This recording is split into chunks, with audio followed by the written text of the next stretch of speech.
C'est un peu stressant quand même.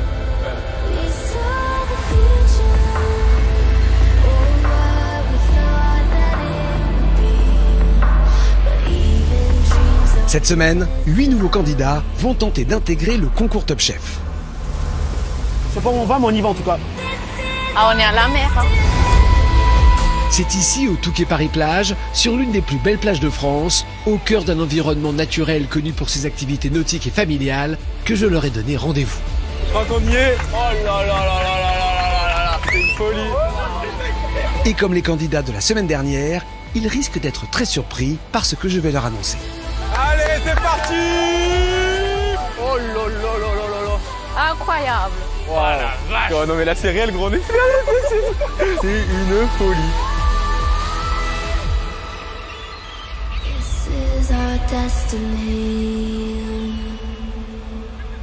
Bonjour. Bonjour. Bonjour. Soyez les bienvenus dans cette merveilleuse ville du Touquet-Paris-Plage. Face à vous, 5 figures incontournables de la gastronomie française. J'ai un grand plaisir de vous les présenter, même si vous les connaissez par cœur. Glenn Vielle, Stéphanie Lequelec, Philippe Etchebest, Hélène Darroze et Paul Perret. C'est fou, c'est un rêve. Mais cette saison, va falloir oublier tout ce que vous savez sur Top Chef. Ok. Ça commence. Par exemple, fini les brigades. Waouh. Les grands chefs qui sont ici ne vous coacheront plus au quotidien. Vous allez être seul. Pas de chef. C'est la merde. Ok. Oh là là là là. Ça change beaucoup de choses. Hein. Mais ce n'est pas tout. C'est pas tout. Comment ça, c'est pas tout? Comme la semaine dernière, les dégustations seront de véritables examens de passage. Vous allez devoir faire face au chef pour présenter vos plats, les défendre et justifier vos choix.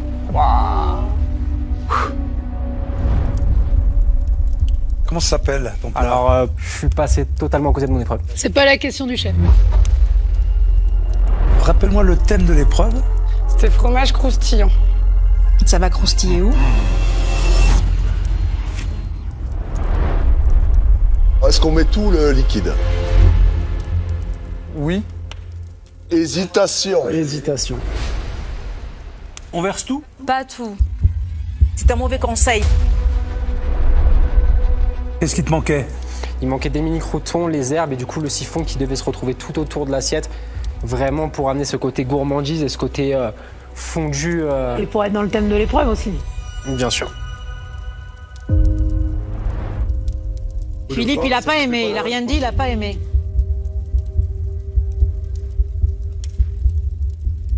Comme disait mon père, quand je dis rien, c'est que ça va.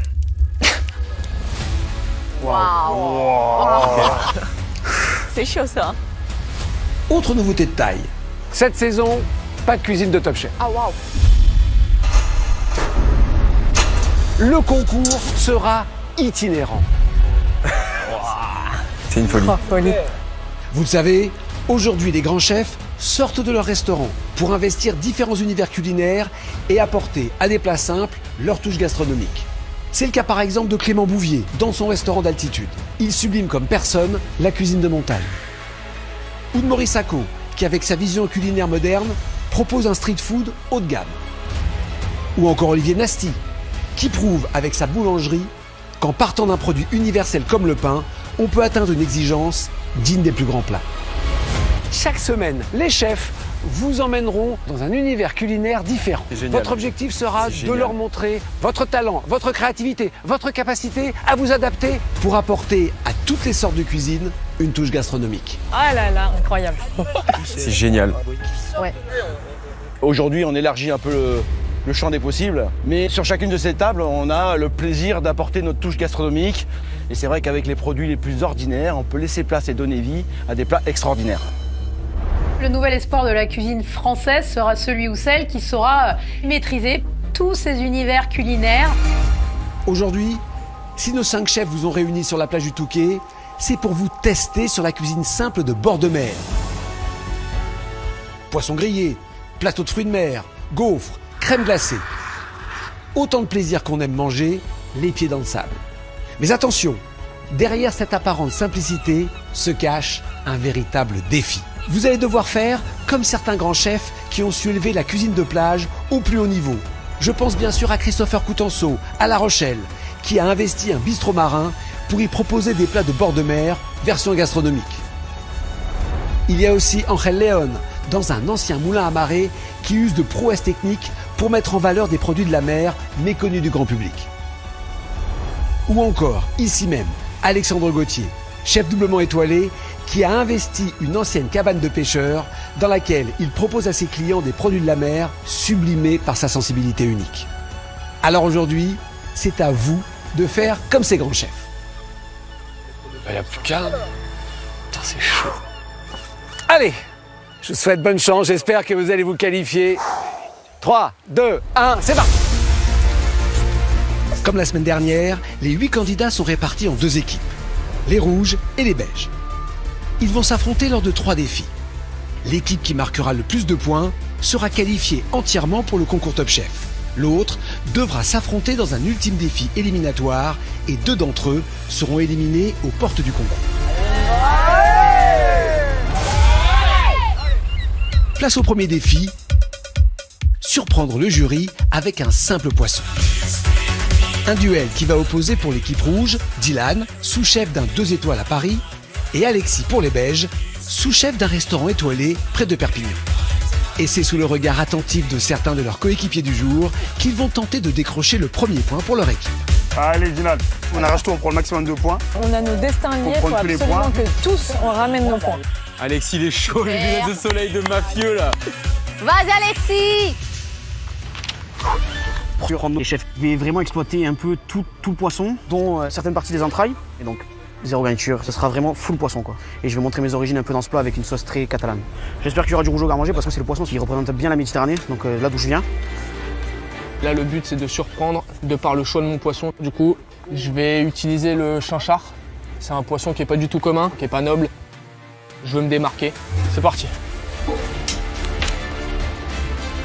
Pour remporter ce premier duel, nos 2 candidats vont devoir impressionner nos 5 chefs, ainsi que le chef doublement étoilé, Alexandre Gauthier. Cuisiner un simple poisson, c'est un sujet de notre époque. C'est vraiment prendre conscience que quand on a un produit qui sort de la mer, il faut l'honorer en le cuisinant, il faut le travailler dans sa totalité et pas venir chercher juste les 2 très beaux filets d'un poisson qu'on va venir lever délicatement. Pour ça, il faut être un peu inspiré, faire des contre-pieds, il faut oser utiliser les arêtes, la tête, les flancs, les abats. Ils vont venir chercher toute la quintessence des goûts du poisson dans son intégralité. Pour devenir des top chefs, faut sortir du lot. Et sortir du lot, c'est assumer les risques et venir bousculer le mangeur en face. Dylan et Alexis le savent, ils doivent impérativement rapporter le premier point à leur équipe, et ça à n'importe quel prix. Oh mais c'est un calvaire! C'est sport. Là, je suis à Fort Boyard. Je vous le dis, j'ai du sable plein les pieds. Avec ces chaussettes de ouf. Les petits citrons, allez. Elles sont pas mal celles-là. Hein. Elles sont surtout couleur catalane. L'entrée en Top Chef, j'imaginais, mais tout sauf comme ça quoi. Je m'attendais pas à ce qu'on soit dehors, à ce qu'on quitte Paris et à ce qu'on vienne au Touquet quoi. Je suis au Touquet, à l'opposé de Perpignan, je comprends pas ce qui m'arrive. Hein. Il fait 2 degrés, j'ai froid, j'ai chaud, j'ai peur. Je suis obligé d'aller faire le tour de la France pour aller chercher l'évier. C'est l'évier qui est itinérant, c'est pas le bus. À ton avis, les téléspectateurs, ils vont te donner quoi comme surnom? Le bout en train. Je pense qu'ils vont le lever comme ça, les téléspectateurs, le bout en train. Oh putain, je failli me péter la gueule. Je suis vraiment le petit rigolo, que ce soit en cuisine, dans la vie, à la maison. Si je passe un jour sans rigoler, je me sens pas bien. Tu veux que je la fasse parler ou pas? Si la bonne humeur est la grande force d'Alexis, notre candidat catalan, c'est surtout un blindage face aux coups durs de la vie. Mon papa, je l'ai vraiment pas connu. Il est parti, j'avais genre 2 jours. Il a vraiment acheté du lait, mais il est jamais revenu, quoi. C'est vraiment, il a disparu, disparition. J'ai pas un papa qui m'a appris à me raser, quoi. Je l'ai appris tout seul, comme un grand garçon. Donc oui, l'humour, je pense que c'est une bonne carapace. C'est protecteur. Si tu rigoles, tu peux pas pleurer. Grandir sans papa, c'est quand même pas évident, quoi. T'as pas de modèle. Et je pense que c'est ça qui m'a fait aimer la cuisine aussi, c'est parce qu'il y a toujours un peu une relation avec son chef, un peu de mentor. Vu que j'ai pas eu vraiment de figure paternelle dans ma vie, je me raccroche un peu à ça, je pense. Mon Top Chef, on peut peut-être me prendre pour le rigolo, mais ne pas trop nous sous-estimer. L'habit ne fait pas le moine, quoi. En effet, Alexis est un candidat très sérieux sur lequel il faudra compter. Oui, c'est un petit prodige, oui, bien sûr. À 28 ans, son poste de sous-chef d'un restaurant étoilé, il le doit à sa détermination et à ses nombreuses expériences dans les grandes maisons. J'ai choisi de faire les étoilés tout simplement pour la technique, pour l'excellence. Ça donne des bases solides pour après être créatif. Aujourd'hui, je me considère complet. Ouais. Je suis fier du parcours accompli, mais c'est pas assez. Je veux plus. L'objectif, c'est de gagner Top Chef. Sinon, je viens pas. Je reste chez moi dans le sud à Perpignan, à la plage, quoi. C'est parti. Maintenant, ça démarre, il faut y aller, quoi. Donc là, je vais m'attaquer à mon rouget. On va faire un portefeuille. C'est une méthode où le rouget, il est entier et désarrêté. Donc il y aura le poisson au milieu, plein centre de l'assiette. Ouais. Et il y aura une petite farce au milieu, une mousseline de rouget, cachée entre les deux filets de rouget. Je vais travailler les écailles qui seront soufflées à la friteuse pour ajouter encore du croustillant sur le poisson. Je vais travailler les foies dans un sabayon avec un beurre fumé qui servira à assaisonner aussi tout mon poisson. Et je vais faire une émulsion de tête de rouget au jambon serrano. Sa recette, elle est incroyable. Franchement, sa recette, elle est très bien. Gagner. Parce qu'il prend l'entièreté du poisson, quoi. Il utilise le foie, il utilise les têtes, il utilise tout, quoi. Il y a du taf, quand même. Utiliser les foies du poisson pour travailler un sabayon, je trouve ça hyper intéressant, en vrai, comme idée. Ouais, il y a du boulot. Il y a du boulot, cette assiette, quand même. Je cherche pas la facilité, je pars sur un monoproduit, pas de garniture. Là, je veux montrer qui je suis, comment je cuisine et ce que je mets dans mes recettes. C'est un risque de faire un poisson comme ça, mais je pense qu'il faut que je prenne des risques pour une première épreuve, il faut y aller, quoi. Donc là, j'écaille le rouget, qui va me permettre de retirer un peu ce qui est désagréable sous la dent, mais je vais pas les jeter. Je vais directement les blanchir, donc pour les cuire un petit peu, les nettoyer en même temps.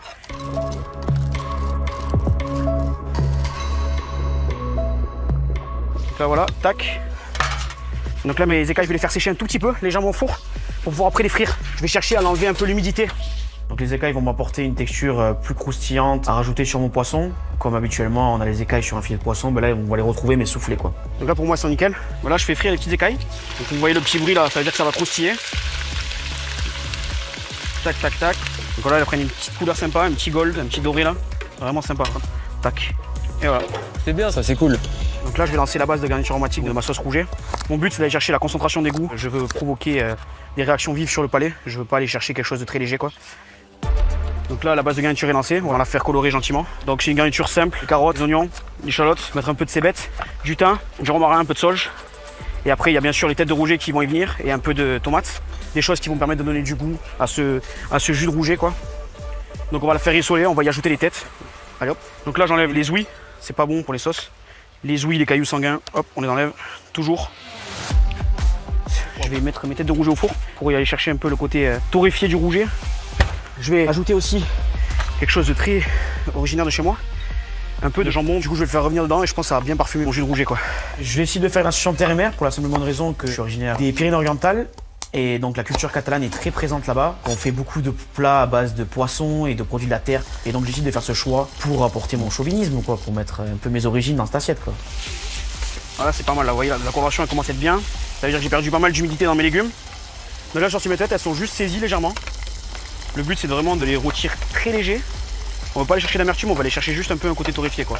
Donc là, j'y balance les têtes. Je vais encore les laisser légèrement compoter. Et après, je vais mouiller très court et je vais y aller très vite parce qu'il n'y a plus beaucoup de temps. En parallèle de sa sauce, Alexis doit s'attaquer au sabayon qu'il va réaliser avec les foies de son rouget.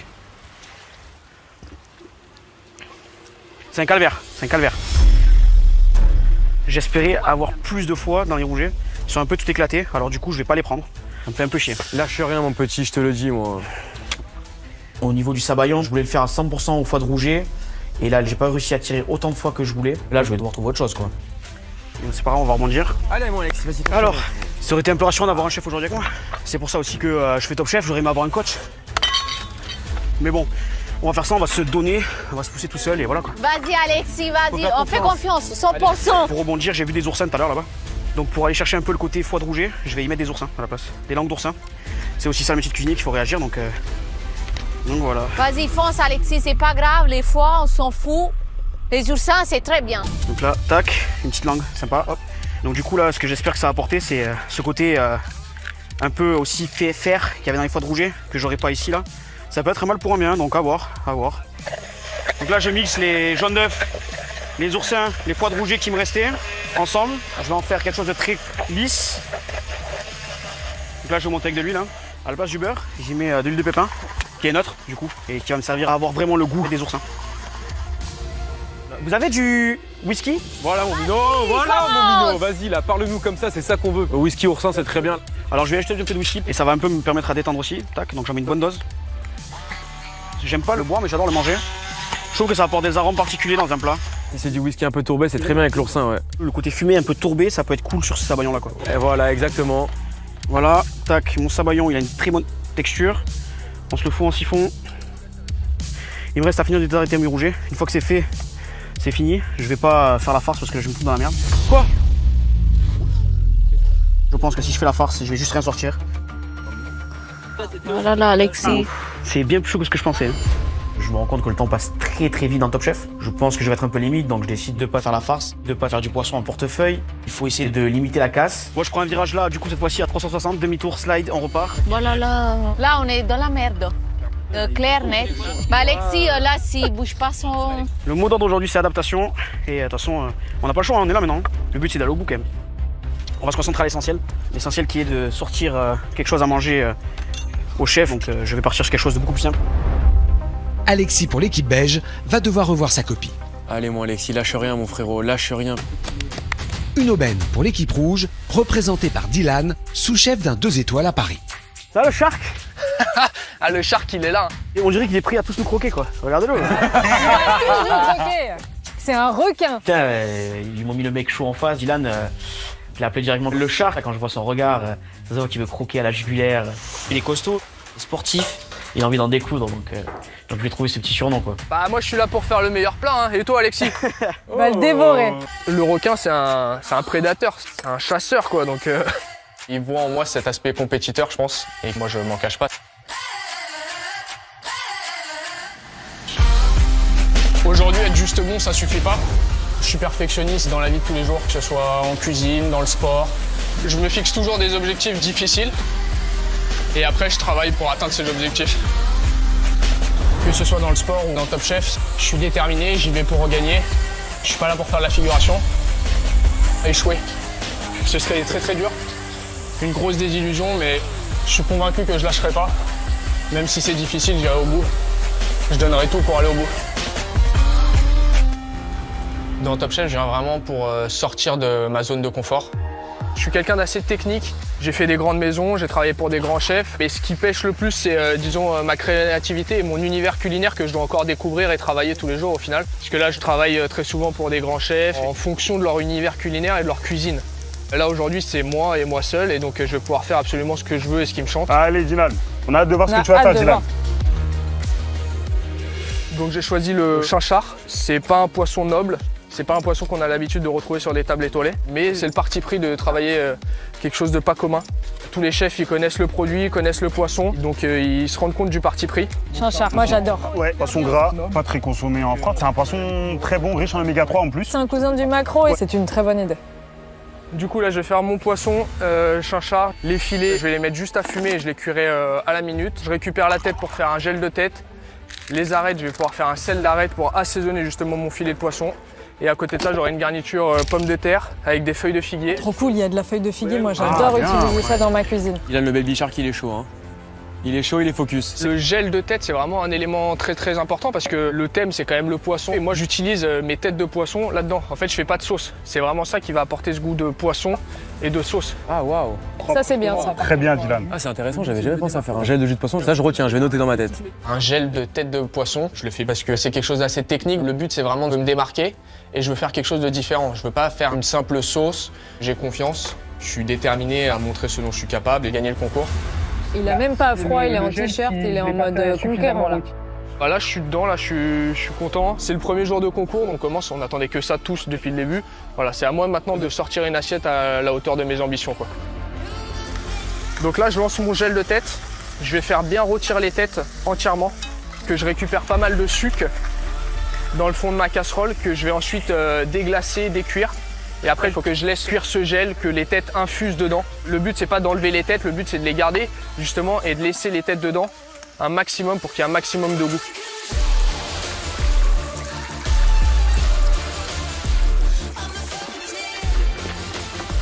Je vais mixer mon gel avec toutes les têtes, justement, c'est ça la spécificité, pour apporter un maximum de goût et de saveur.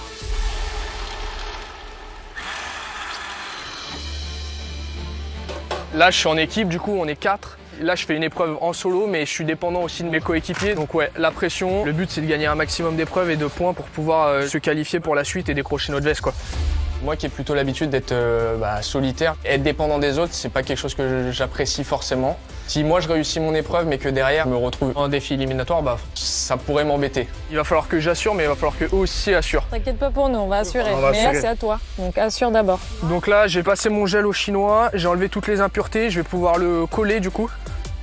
Et derrière il faut que je travaille mes garnitures absolument pour que je puisse après me consacrer pleinement à ma cuisson du poisson. Du coup, le gel de tête, là, il est collé. Je vais juste le mettre en cellule pour qu'il puisse s'épaissir. À la place de Dylan, j'aurais mis dans une plaque japonaise, un truc un peu plus plat. Son gel de tête pour qu'il prenne en cellule, je pense qu'il aurait dû le mettre dans une plaque. Il l'a mis dans un cul-de-poule, vu le volume. Ça va prendre beaucoup de temps. Je suis totalement d'accord. Quand tu fais des grosses quantités en cul de poule comme ça, c'est pas possible. Faut que je me dépêche de mettre ça en cellule, sinon j'aurai jamais le temps de le mixer. En attendant la prise au froid du très ambitieux gel de tête de poisson, Dylan se lance dans la fabrication d'un sel d'arête. Là, j'ai toutes mes écailles avec les arêtes. Là, je les mets à frire et comme ça, après, je pourrai les mixer pour faire un sel et assaisonner mon poisson avec directement. J'ai le parti pris d'utiliser toutes mes écailles et mes arêtes de poisson que je vais faire frire et ensuite, je les mixe très finement pour récupérer vraiment la fine poudre de ce sel qui va assaisonner mon poisson.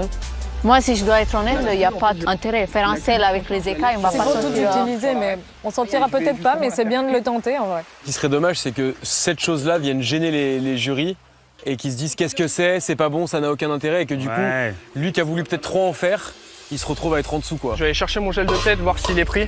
S'il n'est pas pris, bah c'est la merde. Là, il reste vraiment pas beaucoup de temps. J'ai pas le choix, je dois aller chercher mon gel de tête en cellule et voir ce que ça donne. Je croise les doigts pour qu'il soit pris et froid, que je puisse le mixer. En vrai, c'est très limite. Pourquoi? Pourquoi Dylan? Le gel, là, il est pas suffisamment pris. Ah, je savais. C'est encore totalement chaud. Voilà. Non, faut pas dire ça. bateau, là, putain. Ah bah là, il y a un problème, faut clairement s'adapter, faut trouver une solution tout de suite. Là, c'était vraiment pas le plan de départ, mais bon, c'est aussi ça, on s'adapte.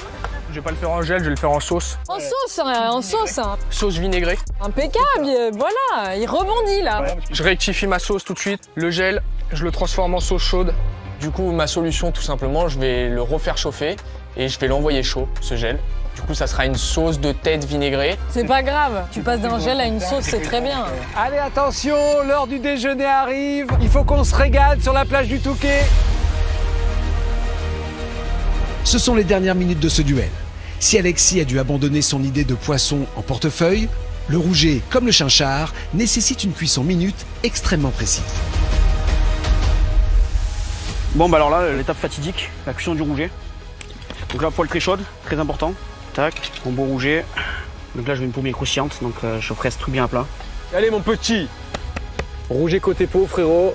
Bien coloré. Je vais servir un filet grillé parfaitement. Mais le rouget, c'est un poisson qui est assez délicat à cuire. S'il est en sous-cuisson, c'est pas très agréable à manger. Et s'il est en sur-cuisson, c'est immangeable. Il y a un côté un peu farineux, il y a un côté un peu rillette, très sèche. Donc le risque et le défi aujourd'hui, c'est de bien cuire ce poisson, quoi. Allez, c'est la dernière minute. Oh putain! Ah mais là, mec, comme un match de foot, là. Je suis pas bien, là. Grave. Faut que je le mette dans la poêle, là, faut que je me dépêche parce qu'il me reste que 1 minute. Putain, ça chauffe pas cette merde. Faites-moi un déjeuner extraordinaire, digne de Top Chef. Ah, ça chauffe pas du tout, l'enfer. 45 secondes. Allez, Dylan. J'ai pas le droit à l'erreur, faut que ça sorte. Je le tiens pour qu'il se tienne bien droit, que la peau colore bien. Attention, 15 secondes. Pas à 100% ce que je voulais faire, mais mon identité est là, quoi. Donc j'ai remis tout ce que je voulais, et tout mon cœur, et avec le temps que j'avais, quoi. Vas-y, Alexis! Et là, je vais saupoudrer les petites pommes de terre de mon sel d'arête qui vient assaisonner et apporter vraiment ce goût iodé. Allez, le déjeuner va commencer dans 5 secondes. Vas-y, là, vas-y, mon 4, petit. Vas-y, mon petit. 3, 2, 1. Top, c'est terminé. Place à la dégustation. Les deux candidats vont maintenant passer devant le jury, accompagnés du chef doublement étoilé Alexandre Gauthier, pour défendre leur plat et répondre à toutes les questions et remarques.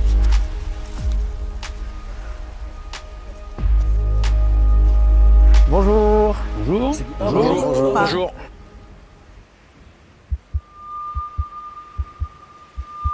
Moi, je suis hyper impressionné déjà. C'est pour ça les lunettes noires, c'est pour se cacher? On est à la plage du coup. Ah ouais. Non, c'est plus de conneries. Bah, c'est juste qu'elle se teinte avec la lumière, quoi. Donc, C'est des lunettes de vue donc. Ah oui, c'est ouais, des ça, c'est lunettes des de vue. vue. Ouais. D'accord. Donc là, je vous vois plus trop, quoi. Dans une cuisine, elles sont pas teintées, quoi. Bah, ça tombe bien parce qu'on n'ira pas dans les cuisines de Top Chef cette année, donc. Elles seront tout le temps teintées, quoi, du coup. Premier sourire, les visages se détendent un peu. Là, maintenant, c'est la première dégustation dans Top Chef, donc moi, c'est là que mon stress monte le plus. La pression, elle arrive d'un coup. Et là, vraiment, je me liquéfie, quoi. Alexis a été surpris par les conditions inédites de ce premier défi et il n'a pas eu le temps d'aller au bout de son idée de rouger en portefeuille. Est-ce que maintenant, le plat va séduire les membres du jury? On va le savoir tout de suite. Allez, mon Alexis. Allez, mon petit. C'est quoi le nom de ce plat? Je l'ai appelé le rouget au touquet. Le rouget au touquet. Ouais, ça rime. Voilà. Donc j'ai travaillé le rouget en filet avec un peu de piment fumé, les écailles soufflées. Les têtes, les arêtes, elles sont dans la sauce avec la charcuterie. Et à côté, il y a un sabayon avec foie de rouget et un petit peu de langue d'oursin. Alors, t'as parlé des têtes, des arêtes? Oui. Où est la queue? Et la queue, je voulais faire un rouget en portefeuille. Sauf que quand j'ai eu le temps qui défilait, j'ai dit hop, on va faire un virage. Et donc j'ai décidé d'enlever un peu la queue. Je l'ai mise dans la sauce, bien sûr. Je ne l'ai pas non plus jeté. Je l'ai pas mis à la poubelle. Voilà. C'est une façon de s'en sortir là. C'est un virage, ouais. En ce moment, il y a les Grands Prix, j'ai fait pareil. Bravo. Bravo, Alexis. Vends-nous, vends-nous, vends-nous. Je trouve quelque chose de culotté, c'est que c'est monoproduit quasiment. Ouais, monoproduit. Il n'y a pas de garniture aromatique? Non, j'ai décidé d'enlever la garniture et de mettre vraiment du poisson. On m'a dit poisson, je fais poisson. Et en même temps, c'est tellement dans le thème. Oui. Je trouve que c'est une très belle assiette et qu'il y a un très joli niveau de cuisine. J'ai peur de deux choses quand même. C'est un surplus d'écailles. Oui. Et peut-être une surcuisson. Comme il a bien craquelé. Ouais. On va voir. Vas-y, j'y crois.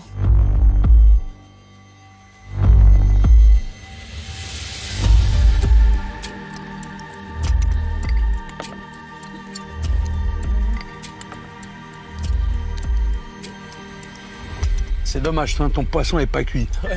C'est vrai? Oh! Moi, je le trouve très bon comme ça. Moi aussi. Je sais pas si c'était l'intention. C'est pas l'intention. C'est peut-être son intention. Hein. Ça l'était pas, Alexis. Il y a un entre-deux parce que du coup on est dehors. Ah, il va nous rouler dans la farine. Vous n'êtes pas influencé. Non, je dis la vérité, je dis la vérité. Donc je l'ai marqué. Je me suis dit, il fait froid, donc est-ce que je le pousse plus ou pas? Et donc j'ai vraiment hésité sur la fin et j'aurais dû le pousser plus parce que je pensais que ça allait tirer plus que ça. Voilà. C'est un tchatcheur, il a les lunettes de soleil du mafieux. Oui, et, bah, il a bien fait. C'est comme ça qu'on fait. Bah, moi, je la trouve bien. Même Ouais, moi je suis pareil, c'est pas gênant. au visuel et au couteau, effectivement. Ouais, tu l'as. Mais en goût, en bouche, pour moi, Mais ça le goût, passe tu bien. l'as. Mais tu peux le manger cru, le rouget. alors, donc, donc pour moi, c'est pas un sujet alors. C'est un sujet parce que c'est pas ce que t'attends dans ce plat-là. Mais non. Que lui ici. Putain, je sais pas. En tout cas, ça me gêne pas. Non. Il y a 2-3 débats sur la cuisson du poisson. Le chef Glenville qui aime bien ma cuisson de poisson et le chef Etchebest qui apprécie moins. Donc au final, il y a du débat, mais c'est quand même du débat positif, donc je suis plutôt content. Ouais. Il est très réussi ton plat, il y a un jeu de texture, il y a un très bel équilibre des saveurs. Le petit whisky, c'est excellente idée à la fin. Réussi ton plat. Franchement, c'est très bon. Et par contre, tu vois, les écailles, pour moi, elles sont pas de trop. Non, moi, elles sont pas trop non plus. C'est bien croustillant, très bien. Essentiel. S'il n'y avait pas les écailles, je pense que le plat aurait été très ennuyeux. Ça serait plat en texture. Je trouve que tu as quand même bien cerné ce qu'il faut faire dans Top Chef, c'est-à-dire aller à l'essentiel et mettre du goût et mettre de l'intensité. Et si tu appliques ça sur tout le concours, bah franchement, il va falloir t'attendre au tournant. Ouais. Bravo. Bravo. On y croit. Aïe. Que de rebondissements, hein. C'est un truc de fou. Il y a eu que des bons compliments. Bon, il y en a 2 qui n'étaient pas d'accord avec les 4 autres. Donc, du coup, je suis mitigé, mais les compliments qui ressortent, c'est que c'est quand même bon, donc je suis très content.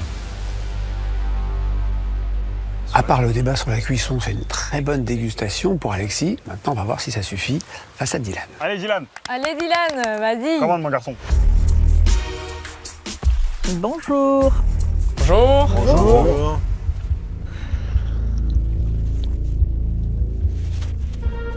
T'as le look d'un coach sportif. Bah écoutez, je fais beaucoup de sport à côté, mais je suis cuisinier dans la vie de tous les jours. Et c'est ta tenue de cuisinier, ça? Non, je travaille pas comme ça en cuisine. Là, vu que je fais ma cuisine et je veux un petit peu casser les codes de cette affiche que j'ai toujours de très rigide et veste blanche, et vu que j'ai travaillé que dans des restaurants gastronomiques étoilés, bah, j'ai voulu venir autrement qu'en veste blanche. Ouais, pourquoi pas. Bah là, ça a pas l'air de lui plaire. Je pense qu'il essaye un petit peu de me déstabiliser probablement, donc ça commence pas très bien. Après, l'objectif, c'est de décrocher une veste, donc je serai bientôt en veste, je l'espère. Ok, bah comment s'appelle ton plat? C'est le chinchard et sel d'arête. D'accord. J'ai travaillé le chinchard de la tête à la queue. J'ai récupéré les têtes pour faire une sauce de tête vinaigrée et j'ai utilisé justement tout ce qui est arête et écaille et après j'en ai fait un sel que j'ai mixé, il n'y a pas d'autre sel, c'est ça qui m'apporte la salinité. Et à côté de ça j'ai fait une garniture avec des pommes de terre rôties avec du beurre de feuilles de figuier. C'est un plat un peu minimaliste, du prime abord qui est pas très gourmand. On sent le côté un peu munici des fois des restaurants gastronomiques, mais dans le mauvais registre par moment. Comme ça, je suis un peu sur ma faim. Mais ça peut être très bon aussi. Alors peut-être qu'on sera très surpris. Ça manque un peu de générosité, ça manque un peu de netteté par rapport à ton parcours. Il y a une volonté d'être ton sur ton. Ouais. Un peu d'être sur la peau du chinchard qui correspond à la couleur de l'assiette. Il y a un vrai rappel, c'est plutôt bien.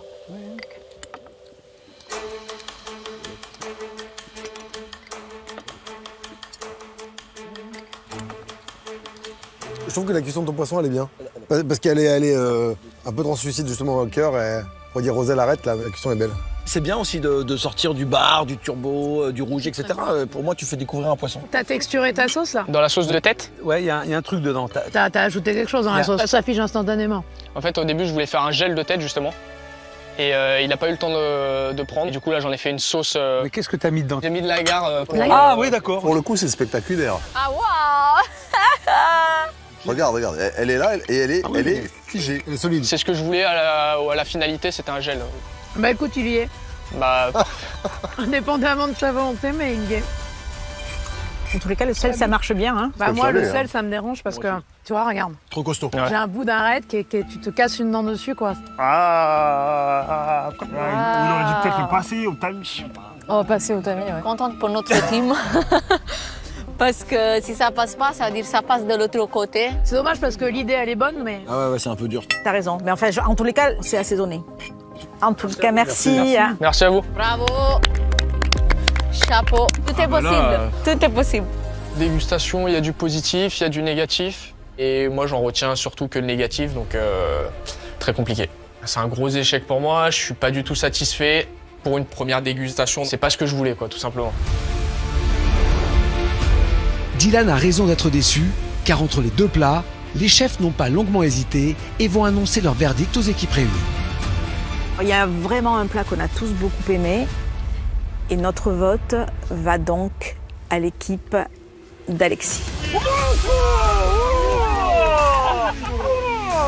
Bien joué, mon gars. Voilà. Je suis refait, quoi. J'ai l'impression d'avoir marqué en finale de Coupe du Monde. Un truc de fou, quoi. J'ai une chaleur intense dans la tête. 6 chefs qui valident mon plat, c'est incroyable. Choix d'Alexis sur le rouget évident et à l'unanimité. Presque un petit coup de cœur, en fait, sur ce plat de rouget qui était merveilleusement bien mené. Le concept de sa recette était le bon et sa réalisation était vraiment bien menée. C'est exactement ce qu'il faut faire sur un premier défi de Top Chef. Donc en fait, bravo Alexis. Bah moi je suis déçu, hein, je le prends véritablement comme un échec. Et bah là je vais me faire sauver ou non hein, par mes coéquipiers. Effectivement, l'équipe rouge va pouvoir tenter de remonter au score avec le deuxième défi de cette journée, revisiter les moules frites sous une forme inédite et gastronomique. Ce défi opposera pour les Beiges Maël, jeune sous-chef de 23 ans, à Théo, chef privé à Saint-Malo pour les rouges. Si ces deux candidats ont des personnalités bien différentes, ils ont néanmoins un point commun de taille. On est deux Bretons. Il en faut qu'un. Pas possible qu'il y ait deux Bretons dans l'aventure. Hein. Ouais. C'est plus le moment de sympathiser. On a beau être Bretons tous les deux, bah là c'est la guerre. Hein. Mon objectif c'est juste gagner l'épreuve et prendre le deuxième point. Breton pas breton, là je m'en fous quoi. Pour revisiter la moule frite, je pense que je vais partir sur un trompe-l'œil de moule en pâte avec des moules à l'intérieur. L'idée du trompe-l'œil, je trouve ça pertinent parce qu'ils sont censés en faire quelque chose d'innovant, donc c'est une très bonne idée. C'est risqué, hein, moi je trouve. Hein.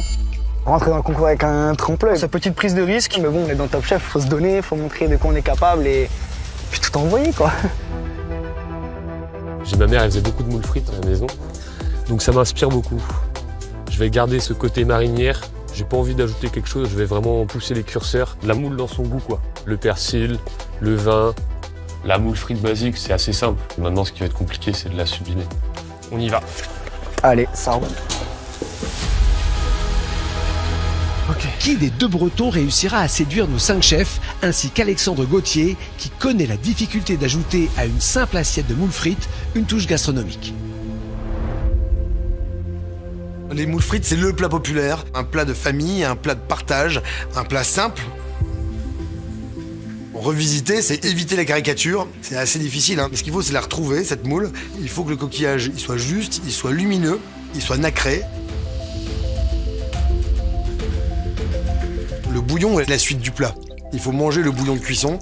Ici, on fait des moules au lard, à la crème fermière, au pistou, au curry, avec quelques préparations, des condiments qui correspondent à la saison. Et puis la frite, elle peut être travaillée autrement. Il y a différentes façons de faire des fritures. Il y a différentes façons de la tailler aussi, cette pomme de terre. Mais il faut qu'elle soit croustillante.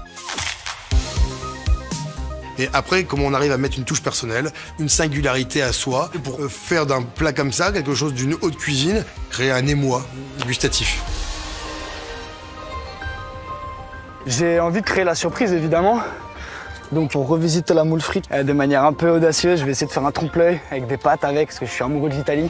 Donc à la base, je vais faire mon risotto de queue de persil. Sur le risotto, je vais mettre 1 ou 2 moules avec 1 ou 2 petits bouts de chorizo. Par-dessus, je viendrai mettre des petites frites bien poussées en cuisson, bien croustillantes. Par-dessus, je vais venir mettre mes ravioles à l'encre de sèche en forme de coquille de moule. Fourré du coup à la purée de pommes de terre et d'une moule. Et sur le dessus, il y aura juste la tuile de pommes de terre qui sera posée sur les moules. Et puis au dernier moment, je viendrai verser le bouillon marinière au cidre. Je comprends pas le moule frite pâte. Sa pâte, ça va juste être la forme de la moule. Il fait un trompe-l'œil. J'ai hâte de voir. En vrai, c'est un parti pris. J'ai vraiment hâte de voir, ouais. Ça m'intrigue en fait, c'est intriguant. Les frites avec les pâtes, c'est une association assez originale. En Italie, il y a des plats comme les pasta et patate. Et c'est un plat napolitain où en fait, ils mélangent les pâtes et les pommes de terre. Et en fait, c'est courant, non, mais ça se fait quoi. Moi, je suis amoureux de l'Italie, j'adore faire des pâtes. Et là, je me dis, on va associer 2 univers en un seul, la Bretagne et l'Italie. Ça peut être intéressant. La difficulté première, ça va être le timing. Normalement, les pâtes, c'est 1 heure de repos. Bon, après, en 20 minutes, normalement, ça peut sortir, mais voilà, c'est un peu technique. Elles doivent avoir une certaine texture. Et la texture, en fait, c'est là où en fait, tout peut ne pas marcher, quoi. Parce que si ma pâte à pâte, elle est, je sais pas, moi, trop souple ou trop solide, je vais pas réussir à envoyer mes pâtes. Et là, pour le coup, je n'ai pas de plat et je suis totalement hors sujet et pas dans le truc, quoi. Bah, mauvaise idée, Théo. Les pâtes, c'est pas un truc de français, les pâtes. Ça, c'est l'Italie qui ressort, je suis mort. Nous, on a confiance. Vas-y, on va le défoncer. Allez, Théo. Là, je suis en train de faire une base de pâte à pâte classique. Farine, œuf, un peu de sel, un peu d'huile d'olive. J'ai rajouté de l'encre de sèche et c'est ça qui sera la base de mon trompe-l'œil pour faire les moules. La difficulté aujourd'hui, ça va être le trompe-l'œil parce que c'est quand même assez, j'ai envie de dire, osé. Non, moi je trouve ça bien. Il prend des risques et tout. C'est maintenant qu'il doit prendre des risques. On est venu à Top Chef, c'est pas pour. On n'est pas venu là pour faire des trucs simples. Ok, ça c'est bon.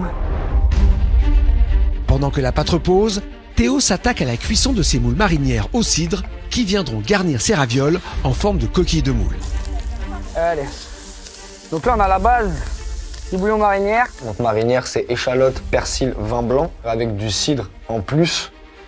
Je vais encore les laisser 2 ou 3 minutes. J'ai fait exprès de mettre beaucoup plus de bouillon que d'habitude parce que ce bouillon-là, il va me servir pour le dressage. Et ça, c'est super important, quoi. Donc je remets un peu de cidre, je remets un peu de vin blanc. Comme ça, j'aurai pas mal de bouillon. Les moules, en fait, quand elles vont cuire, elles vont relâcher leur eau naturelle. Et c'est vraiment ça qui va venir parfumer le bouillon. Et ça va être génial. Mais il met que du cidre. Non, mais il en a mis. Oui, mais il faut qu'il mette que ça. C'est pas que le vin blanc, c'est pas une bonne idée, mais c'est que c'est pas innovant. Là, il faut qu'il se démarque et qu'il porte les couleurs de la Bretagne le plus loin possible. Ah ouais, bah. Pas de vin blanc. Bon, là, mes moules, on va commencer à être pas mal. Ok, allez. Mes pâtes, là, c'est maintenant ou jamais.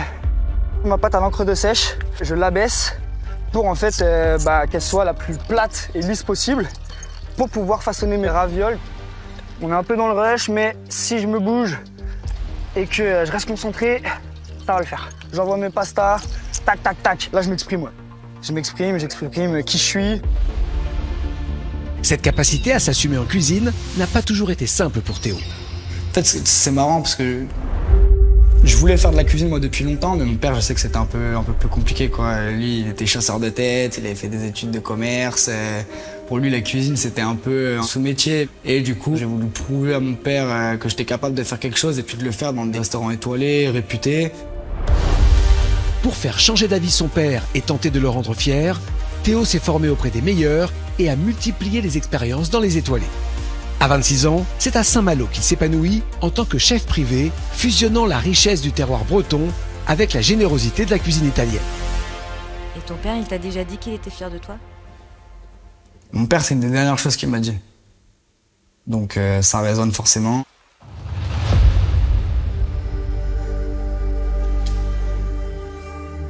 Ouais, j'ai perdu mon papa il y a 1 an et demi. Et ouais, grosse pensée pour lui. Après, de toute façon, je le dirai pas à chaque fois, mais je pense tout le temps à lui. C'était mon père, mon pote, mon confident, relation de père-fils qui se passe bien, quoi. Et aujourd'hui, je pense que faire Top Chef, c'est une manière de lui montrer, même s'il est plus là, que je suis capable de faire des trucs. Donc c'est pour ça, j'ai vraiment envie de rentrer dans le concours, j'ai envie de tout casser. Top Chef, ouais, c'est pour mon père. C'est tout. C'est pas la niaque que tout le monde peut avoir, mais ouais, il y a un truc qui se passe dans mon ventre et ouais, j'ai envie d'en découdre. Si j'ai ça en tête, si je pense à lui, ouais, je vais tout casser. J'ai envie de créer la surprise, évidemment, pour que les chefs se disent, bah voilà, le gamin là, il en a sous le capot, et puis j'ai envie de le voir dans l'aventure et dans l'équipe, quoi. Allez Théo, on a confiance en toi, allez. On trompe-l'œil en forme de coquille de moule. C'est un des éléments les plus importants de ma recette. À l'intérieur de ma coque de moule, j'ai une purée de pommes de terre. J'ai mon élément principal qui sera la moule que j'ai déjà décortiquée avant. Boum, pasta. Tac, tac, tac. Maintenant, je vais faire des ravioles, je vais les plier en deux. Et ça va être un peu technique. Des gestes précis. Allez Théo, on y va. Geste précis. Tout se joue vraiment maintenant. Si je les fais mal, j'ai pas de pâte et puis ce sera nul, quoi. Nous, on espère que ça va mal passer, Théo. Pour toi, pour nous.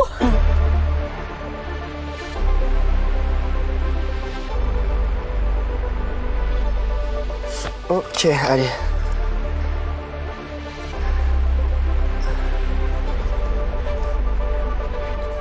Et en gros là, bon, c'est pas parfait, mais ça ressemble un petit peu à une moule. Génial. Elle est en forme de moule à peu près, tu vois.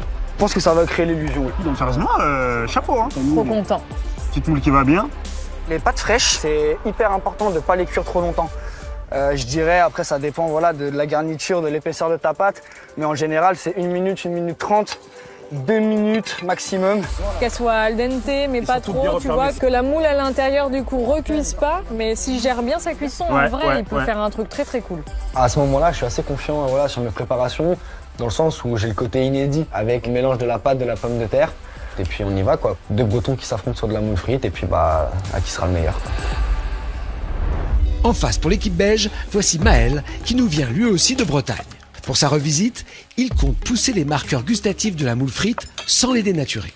Pour réaliser mes moules de façon inédite, je vais faire la marinière avec du vin jaune. La marinière au vin jaune, ok. Pour avoir vraiment ce côté très sucré, très fort. Et j'aurai un bonbon de moule. Donc en fait, le bonbon de moule, ça sera simplement une moule fumée que je vais plonger dans une capa de jus de marinière. Et pour la pomme de terre, je vais partir sur un pressé très croustillant, très joli, bien lustré, que je vais faire assez fin pour qu'il cuise assez vite. En 1h30, ça va être short. Et mon pressé, je vais le faire avec un beurre de persil.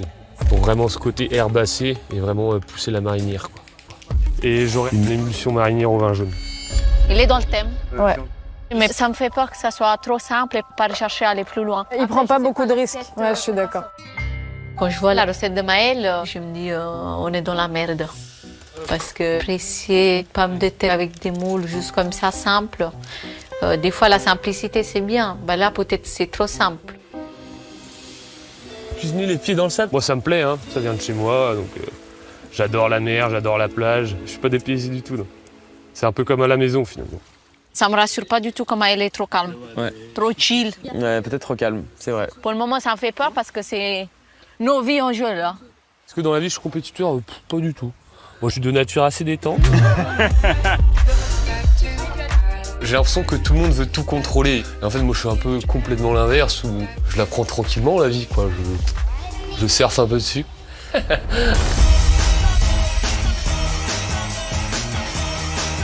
J'ai l'air très tranquille, là. Et je suis très tranquille. Mais une fois que je suis lancé dans un truc, je vais tout donner, quoi.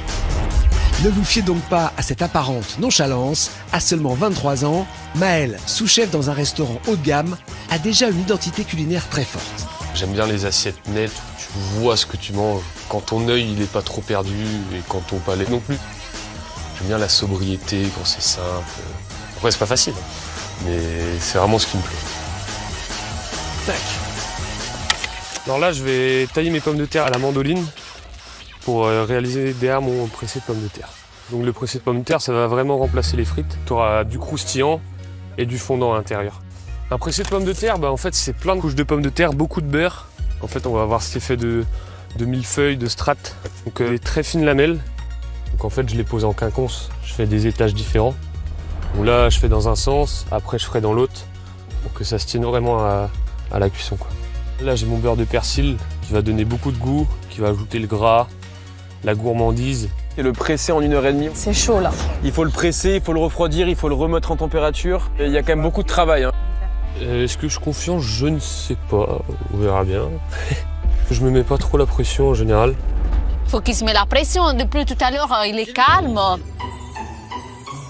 je le presse vraiment bien. Vas-y, Maël, mets-toi la pression. On a envie d'aller dans le concours, en fait. Pour le presser, mon four est à 170. Alors le bac au-dessus avec de l'eau, c'est pour faire un poids en fait qui se presse bien et pas qui se décolle.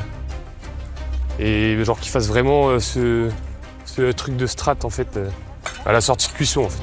Il met les pommes de terre au four. Enfin, avec le pressé, il a perdu du temps. Là, on a un problème. Je veux juste laver ça. Ah, non mais lave pas, c'est pas à toi de faire, gros. Maël, ne fais pas la plonge. Laver, mais il est sérieux quoi? Tu vas t'attendre de laver ou quoi? Il dit, c'est pas possible. Je vais laver ça. Putain. Là, je vais lancer ma marinière.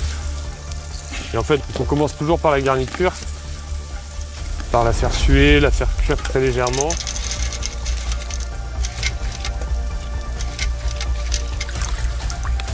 Là, j'ai rajouté mon vin jaune pour remplacer le vin blanc et pour apporter ce côté sucré et assez profond du vin jaune.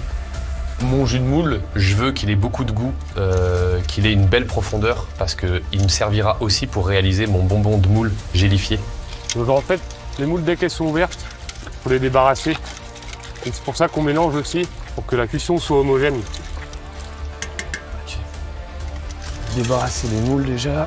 Tac. Allez, attention, l'heure du déjeuner arrive. Fin d'épreuve dans 10 minutes. Non. Putain, c'est chouïdard. Ah, je suis foutu. Oh ouais, c'est mort. Jamais mon pressé est cuit. Oh, ouais, c'est dead. C'est dead, ok. En fait, là, j'ai mon pressé, il a pas cuit. Et il est pas cuit du tout. Oh, on est dans la merde, là. Wow, la catastrophe. Il est cru de chez cru. Il a pas cuit, mais impète le truc. Là, c'est chaud, là. Là, le pressé, déjà, c'est foutu. Là, il me reste beaucoup de prépa, ça va être très tendu. Même l'idée du bonbon, je pense qu'on va l'oublier aussi. Oh ah ouais. J'en tombe. Le bonbon de moule, j'ai pas le temps de le faire parce qu'il faut que je rattrape la pomme de terre. Donc ouais, là, c'est le néant, quoi. Là, je me sens un peu en panique. Donc là, on va essayer de réagir. Maël, il faut qu'il bouge son cul parce que là, il nous met dans une situation pas facile. Donc, il faut qu'il trouve une autre solution. Il faut mettre les pommes de terre à la friteuse, je sais pas. Là, j'essaie d'improviser. Je vais partir sur une julienne. Et on essaie de trouver une solution, de réagir. Il reste très peu de temps. Je vais essayer de les cuire rapidement à la sauteuse, là. Mais elle est dans la friteuse, Maël. Mais oui, friteuse. Ce sera pas du tout la même texture, pas du tout le même rendu, mais on n'a pas le choix. On va y aller. Même si ça va être très chaud. Top Chef, c'est un concours très compliqué. Hein. Là, il n'y a plus de réflexion, c'est vraiment que du feeling, quoi. Là, il n'y a plus le temps. Là, je décortique mes moules que je vais insérer directement dans mes pommes de terre. Oh là là là là là là. C'est très chaud, là. Là, les quantités sont pas bonnes du tout. C'est même sûr que non. Hein? En quantité, il manquait des moules. Waouh. Sérieux, j'ai honte là. Putain, ça fait chier. Je pense plus à rien. Il n'y a plus d'équipe, il n'y a plus de Top Chef. Là, c'est moi et moi, quoi. Allez, dépêchez-vous, 1 minute. Allez, t'es où? Bien sûr, je vais chercher les points. Je suis là pour me bastonner, moi, pour l'équipe, bien sûr. Allez. Allez, Théo. Faites-moi un déjeuner extraordinaire. Il faut qu'on se régale sur la plage du Touquet. Putain, j'ai la boule au ventre. J'ai la boule au ventre. Ouais.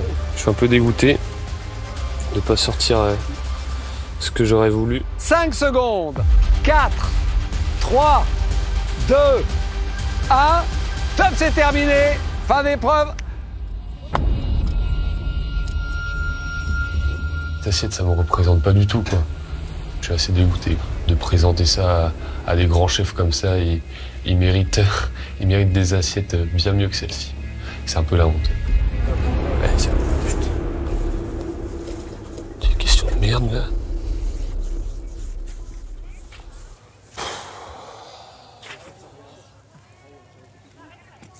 Vas-y, ça y est.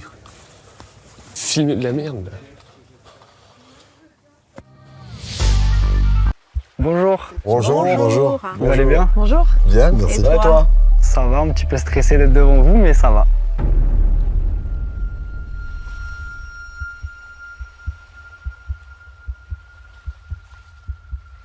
Cette marinière, là, tu viens du sud de la France, toi? Tout à fait, ouais.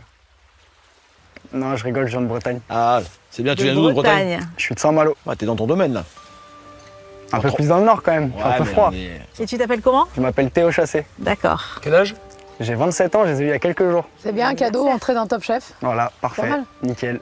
Théo, d'entrée de jeu, il prend des risques. Un trompe-l'œil pour l'ouverture de Top Chef, c'est pas évident du tout. Faut que ce soit payant maintenant.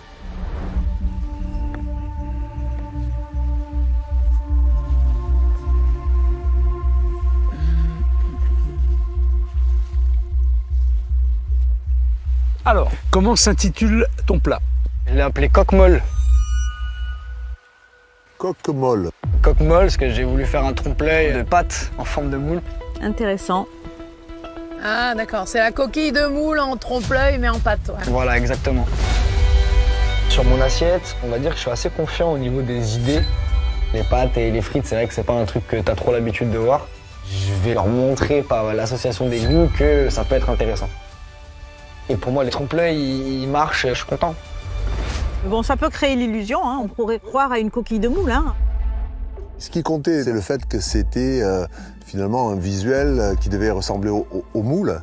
Et tu le caches en fait. Tu le masques parce que tu mets la chips, j'imagine, de pommes de terre dessus. pommes de terre, ouais. Et que tu aurais peut-être dû effectivement les mettre plus en valeur pour que ça saute aux yeux, qu'on comprenne de suite le titre et tout ça. Avec les chefs qui reprennent leur position de jury sans être chef de brigade, forcément, d'entrée de jeu, ils sont très exigeants et un peu durs, c'est normal, c'est Top Chef.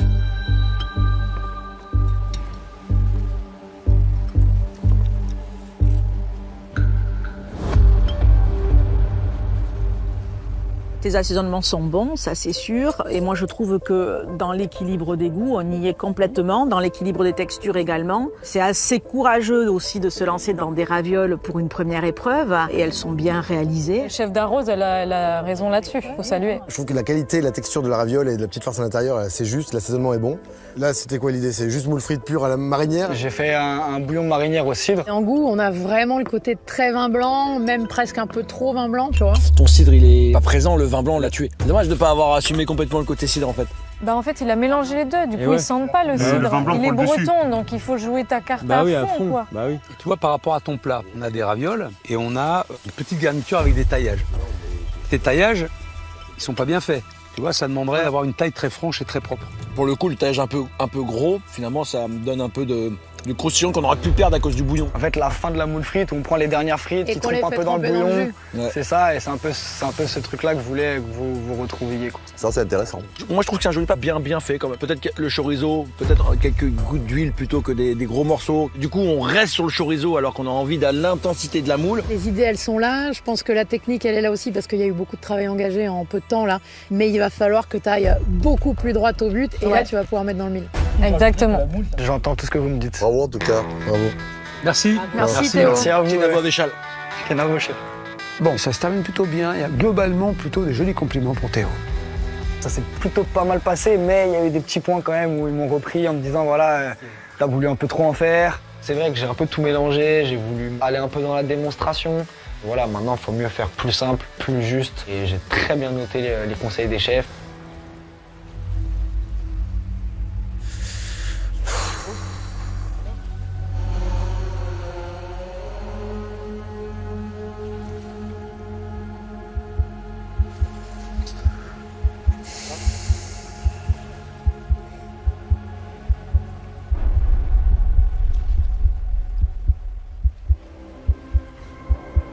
stressé, toi. Ah si, là. Tu es content de ton plat? Du tout. Bah, tu devrais pas le dire déjà. Peut-être qu'on va le trouver génial ton plat. Mais comme on sait déjà que t'es pas content de ton plat, tu nous as conditionné sur quelque chose de négatif.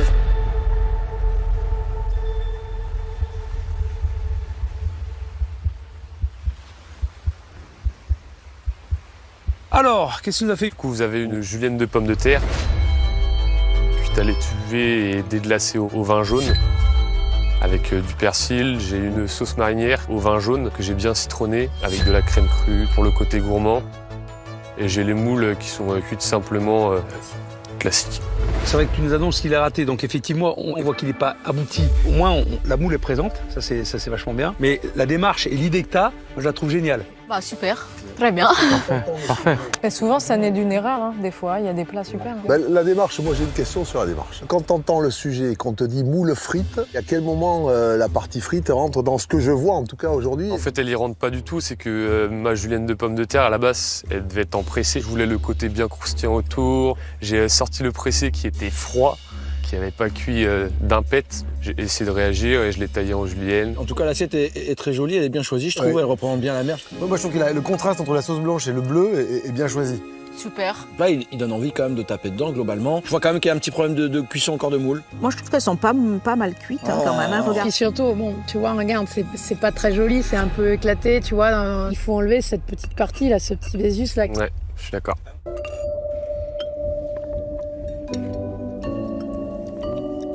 Finalement, c'était pas mal de le dresser comme ça, de façon très organique, sans chercher à arranger tes éléments. Parce que ça correspond un peu à ce qu'on a, un plat un peu naturel, comme ça, fait au dernier moment, un peu à l'intuition. Moi, j'aime bien la cuisson de ta pomme de terre, moi, j'aime franchement. Elle est bien maîtrisée. Et là, il y a une petite mâche, une petite résistance qui est super sympathique. Le al dente dans la pomme de terre qui est super intéressant. C'est une folie. Non mais je capote. C'est le rebondissement. Et c'est très bien assaisonné. C'est vif et bien assaisonné, c'est super. Non mais c'est génial. Bravo. C'est pas possible. On n'y croyait pas. C'est génial. C'est génial. Peut-être pas trop dans le thème, mais franchement, tu m'en aurais servi plus. Moi, je me régale. Le goût est super bien équilibré. La petite pointe là, acide qui part là, c'est très bon. Oh là là, c'est joli. Merci. Arrêtez là. C'est vrai que ce plat sur lequel finalement on se régale, c'est quand même vraiment dommage qu'il manque ce petit élément frit parce que quand même, encore une fois, le thème, c'est moules frites. Et qu'on est dans un concours. Je suis d'accord. C'est une assiette réussie à l'évidence, mais c'est quand même un tout petit peu à côté du thème. Et ça peut coûter cher. On n'est pas à l'abri que tu te prennes au jeu quand même. Hein. Ah ouais, non, je vais... Sois convaincu et déterminé. Merci à vous. Merci. Merci beaucoup. Au revoir. Le jeu est relancé en fait. Voilà. Je voyais ma vie à Marseille. Moi aussi, je me voyais déjà à la maison, à voyais Lyon. déjà. Et Non, finalement, on est là. on est là. C'est vrai que cette dégustation, c'est un peu un coup de bluff parce que même moi, j'y croyais pas. Donc, je suis un peu surpris, mais c'est une bonne surprise. Donc, c'est pas si laborieux, quoi. Je suis quand même bien rassuré.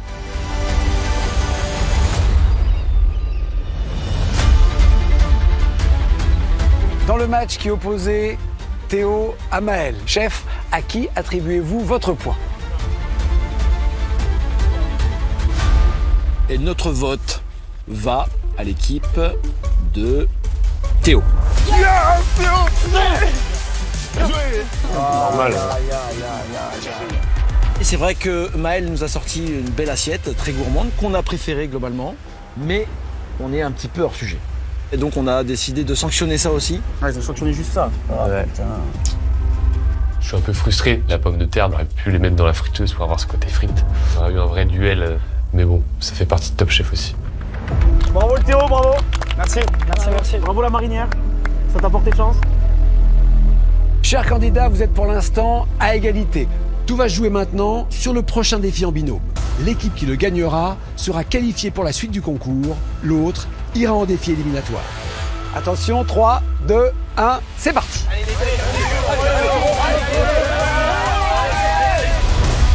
La pression est énorme pour nos 4 derniers candidats qui s'élancent pour relever le 3e et dernier défi. Réinventer le goûter de plage de manière gastronomique. Cette fois, c'est en binôme qu'ils vont s'affronter. Avec pour les Belges Viviana, chef de son restaurant gastronomique qu'elle tient en famille, et Sacha, seconde cuisine, qui a travaillé notamment auprès de la chef Anne-Sophie Pic. Pour les rouges, Léa, chef à double cursus, cuisine et pâtisserie, et Aboubacar, chef à domicile pour un grand footballeur. Ok, le goûter. L'âge, on pense à quoi? C'est un gaufre. Ok. À l'intérieur, il faudrait un truc de gourmand. Une ganache bien vanillée. Ok, très bien, très bonne idée. Faut qu'on regarde au garde-manger si on n'a pas des algues, et la surprise, elle sera dans l'iode. Qu'est-ce qu'elle fait là avec ces algues là? Qu'est-ce que tu me racontes là? Oh là là. Pas trop parti en cacahuète? Ouais, mais moi je veux l'iode quand même en confit ou quelque chose comme ça. Faut absolument qu'on fasse la différence. Moi, c'est mon univers. Je t'assure, je peux totalement le retranscrire dans du sucré, ça peut vraiment les emmener loin. Vas-y, ok. On part là-dessus? Ouais, très bien. Très bien. Ça va être chaud. Ça va, ça va. Mais la pâtisserie, c'est pas mon domaine. Tu sais qu'est-ce qu'on peut faire? C'est un beignet de pâte à choux. On le met au four, on le passe à la friteuse. Ouais. Je pense qu'au garde-manger, il faut que tu prennes des framboises. Il faut qu'on aille au Parce que Bruxelles, les framboises, ça va rappeler le beignet de plage. Bah alors si tu veux, je peux faire comme une petite confiture vinaigrée. Quand même, chouchou, framboise, c'est très bon, bien. on fait Vas-y. ça. Allez, parfait. Moi, je me mets sous la pâte à choux. Pâte à choux direct. Et moi, je me regarde manger. Vas-y, c'est bon. Vas-y, go. Beignets aux saveurs réconfortantes pour les beiges, framboise, contre gaufres iodées très audacieuses pour les rouges. Alors, entre ces deux binômes, qui permettra à toute son équipe de se qualifier? On est à égalité là, c'est tout ce jeu là sur cette épreuve. Pression, les pauvres en vrai. Chaud, c'est chaud, c'est chaud. Une chose est sûre, il va falloir se surpasser, car ils devront défendre leur plat devant nos 5 chefs bien sûr, mais également devant le grand chef pâtissier Geoffrey Cagne, qui a lui-même revisité avec créativité le traditionnel goûter de plage. Alors le goûter de plage, il y a plusieurs choses.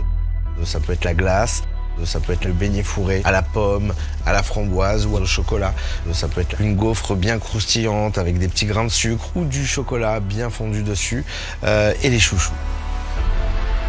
Moi, ce que ça m'inspire, ça peut être un beignet gastronomique. Parce que quand on parle d'un beignet, on parle de réconfort, de moelleux, un petit coussin, un petit nuage de gourmandise. Alors je fais une pâte à beignet assez classique qui ressemble à une pâte à brioche, mais très peu beurrée, avec un cœur qui est ultra moelleux, très alvéolé. Mes beignets, je vais ensuite les frire et je les trempe dans un sucre cristal. Ensuite, je vais faire une chantilly qui est comme une ganache montée chocolat blanc, qui va accompagner d'un caramel bien coloré. Et pour des goûts qui ramènent ce côté surprise à ce beignet, des pommes pochées au caramel, mixées afin de former une compote façon tatin. Et en fait, c'est toute cette gourmandise qui englobe ce dessert et qui en crée un souvenir. Donc, j'attends des candidats qui se fassent plaisir et qui me fassent un retour dans le passé ou un retour aux vacances à la plage. Du côté des rouges, Léa a convaincu Aboubacar de surprendre les chefs avec un goût iodé. C'est quelque chose de pas commun de mettre de l'iode dans un dessert. C'est plus ma cuisine pour le coup, mais vu qu'on est obligé de fusionner aujourd'hui, j'ai fait confiance. L'adaptabilité, c'est le mot de cette année de Top Chef. on s'adapte un max. Franchement, Léa, elle a l'air d'en avoir sous le capot, gros. Hein. Ouais, je pense qu'ils peuvent le faire, hein, franchement. Moi, je crois en eux, frère, je crois en eux. Alors notre assiette, ça va être un millefeuille de gaufre.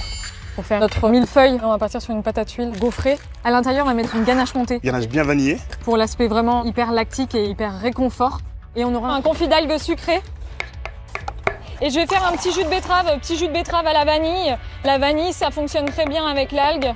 Et on va mettre aussi une petite figue caramélisée, petite salade de shiso et de ficoïde glacial. Avec sur le côté un petit praliné macadamia et un gel citron.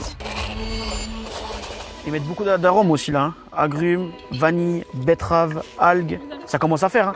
Allô les rouges là. Moi je leur fais confiance. Attends, on est focus nous. C'est zinzin. Moi, je vais travailler sur le confit d'algues sucrées, parce que j'ai l'habitude d'en faire. Moi, l'algue, ça fait partie de mon ADN et de ma cuisine. On est en bord de mer. J'ai un peu envie qu'ils aient les pieds dans les algues. Quand on se fait chatouiller, là, quand on nage. T'as déjà vu des trucs genre sucré iodé? Ouais, si, ça marche, c'est bien. Après, c'est un peu audacieux, genre. C'est super audacieux. Je pense que les algues, c'est ce qui peut faire la différence pour nous. Faut bien la doser aussi. Faut bien la doser aussi, ouais. Ça reste un dessert, quoi. Allez, ma petite Léa, là, tu vas nous sortir une dinguerie, j'en suis sûr. On met ta balle de sucre. On va mettre un peu d'eau. Le but, c'est que vraiment ça confise dans le sucre. Là, on attend du confit qui soit hyper compoté, un peu comme une confiture, et qu'on emmène vraiment les algues dans la pâtisserie, avec cette iode qui vient derrière. Cette passion de la pâtisserie, elle m'a été transmise par ma grand-mère. Ma grand-mère qui s'appelle Madeleine, c'est ma Madeleine de Proust. Et donc je suis tombée dedans depuis que je suis toute petite. J'ai fait un double cursus, pâtisserie et cuisine. Mais je me retrouve vraiment quand je fais les deux. J'aime bien swiper un peu les deux mondes. C'est là que je me sens vraiment complète. Mais ce que j'aime par-dessus tout, c'est vraiment mettre des touches iodées. Du fait que je suis fille marin pêcheur, on me dit que je suis née dans une huître. Donc j'avais envie de retranscrire ce monde-là et en fait c'est là où je m'épanouis. Le confit d'algues est prêt là, donc c'est bon. Ça c'est très salé. Ouais, c'est trop salé. T'as l'impression de boire l'eau de mer. Ouais, c'est vrai. Ok, rebondis, rebondis, rebondis. Allez Léa, c'est chaud en vrai. Notre destin il est entre leurs mains quoi. Moi j'adore avoir la main mise et là le contrôle et là t'as pas le contrôle. Bah ouais, là je suis totalement dépendant d'eux. On peut rajouter un peu d'eau, ça peut être bien non? Ouais. On n'est pas assez dans la sucrosité, donc là je le mouille. Je le mouille et je vais le rincer un peu et je vais relancer un sirop. Le but c'est vraiment qu'on concentre les goûts et que ce soit hyper bien confit, qu'on ait vraiment ce goût de sucre hyper réconfortant. Tu vois, ça c'est bien. Là c'est bon, ça va mieux? C'était trop salé, j'ai totalement rincé. On va être entre le gourmand et l'iode, ça va être très très cool.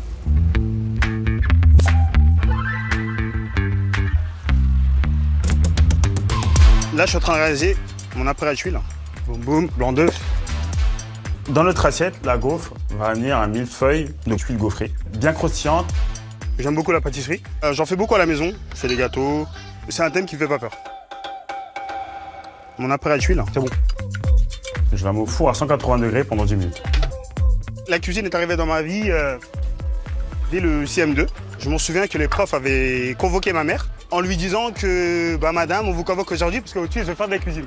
Aidez-le à suivre ce rêve ou cet objectif. Ma mère n'était pas étonnée parce qu'elle me voyait déjà errer dans la cuisine quand j'étais gamin. Et ma mère m'a toujours soutenu dans ça. Je suis venu dans Top Chef pour montrer mon parcours atypique. J'ai fait de la SECPA et montrer que même si j'ai un enseignement adapté, on peut réussir dans la vie, sans problème, juste avec de la détermination. Grâce à ma mère et aux professeurs que j'ai eus durant la SECPA, cet accompagnement spécifique, c'est le Habou que vous voyez aujourd'hui. Voilà. Je suis chef à domicile d'un footballeur d'une grande équipe française. Et on a le droit de dire qui c'est ou pas? Non, restez confidentiel. Moi aujourd'hui, je viens de Top Chef pour bousculer tout le monde. J'écrirais ma cuisine comme identitaire. J'allie les éléments de la cuisine française et les éléments de la cuisine ouest-africaine. Ma cuisine, c'est moi. Je suis là, je suis comme un lion en cage. Je montrerai vraiment à la jeune génération que tout est possible, tout simplement. Respect hein. La dalle, il a envie. Ça me m'attend de ouf. Lui, c'est équipe adverse, je respecte de fou. Respect, franchement. Je sors de la tuile. Le four. Habou, ça va? Ouais, c'est le beau gosse. C'est le beau gosse. Elles sont pas mal. Ouais, parfait. Magnifique. J'ai terminé la cuisson dans la machine à panini. Ah, il la met dans le truc à panini. Ah ouais, bien. Je suis en train de quadriller les tuiles. Je viens juste marquer pour la strier, pour faire l'effet gaufrette. Une fois que mon appareil à gaufre est marqué, je la récupère et je détaille des bandes comme un millefeuille. C'est bien ou pas? Ça marche? Ouais, top. Petite gaufre là, c'est beau gosse. Et les tuiles de gaufre sont top, c'est ce qu'on voulait. Franchement, la gaufre, elle est très belle. Ouais, elles sont jolies et en plus, c'est intelligent parce que tu sais, le marquage qu'ils ont fait à la machine à panini, ça fait gaufre sans en être une. Donc c'est hyper intelligent en fait. Le binôme rouge réussira-t-il à faire apprécier son goûter iodé au jury? Des choses bien en main. Je t'ai pris les œufs, t'en avais Tu déjà? m'as pris les œufs? Super. Mon chéri, j'ai pris les œufs. On dirait un couple. Moi, je suis pas inspiré par la pâtisserie, c'est pas du tout mon domaine. Et Viviana, je vois en elle beaucoup de certitude sur ce côté pâtisserie, donc je la laisse prendre le lead. Je crois en elle. Moi, juste dis-moi ce qu'il y a à faire et je casse tout, quoi. Donc pour le goûter de plage, on va faire beignet de patates chaudes cuit dans le four et à la friteuse. À l'intérieur, je vais faire des noisettes en chouchou, on peut caraméliser. On va faire une chantilly à la verveine pour donner un peu d'intensité. Et on va faire une confiture de framboise au vinaigre de framboise pour avoir une belle acidité. Patate chaude au vinaigre, elle est chaude. Hein. Ça me fait un peu peur. Hein. Ouais, ça me fait un peu peur aussi. Moi, j'ai commencé ma pâte à choux. Réaliser un beignet de choux en 1 heure, c'est chaud. La pâte à choux, elle cuit quand même beaucoup de temps. Si elle cuit pas bien, elle peut vite fait se déformer. Il faut faire attention. Voilà, c'est un peu un challenge pour moi. Je me dis, les chefs, je pense qu'ils vont apprécier. J'ai un peu de responsabilité là. Déjà là, il faut qu'on fasse une espèce de roue.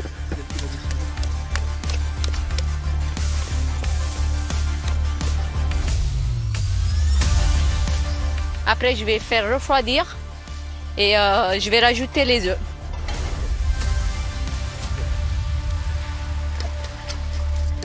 Ça va le faire.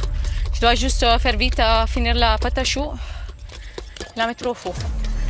Si le chou ne vient pas, on est foutu. Je suis un peu soufflée.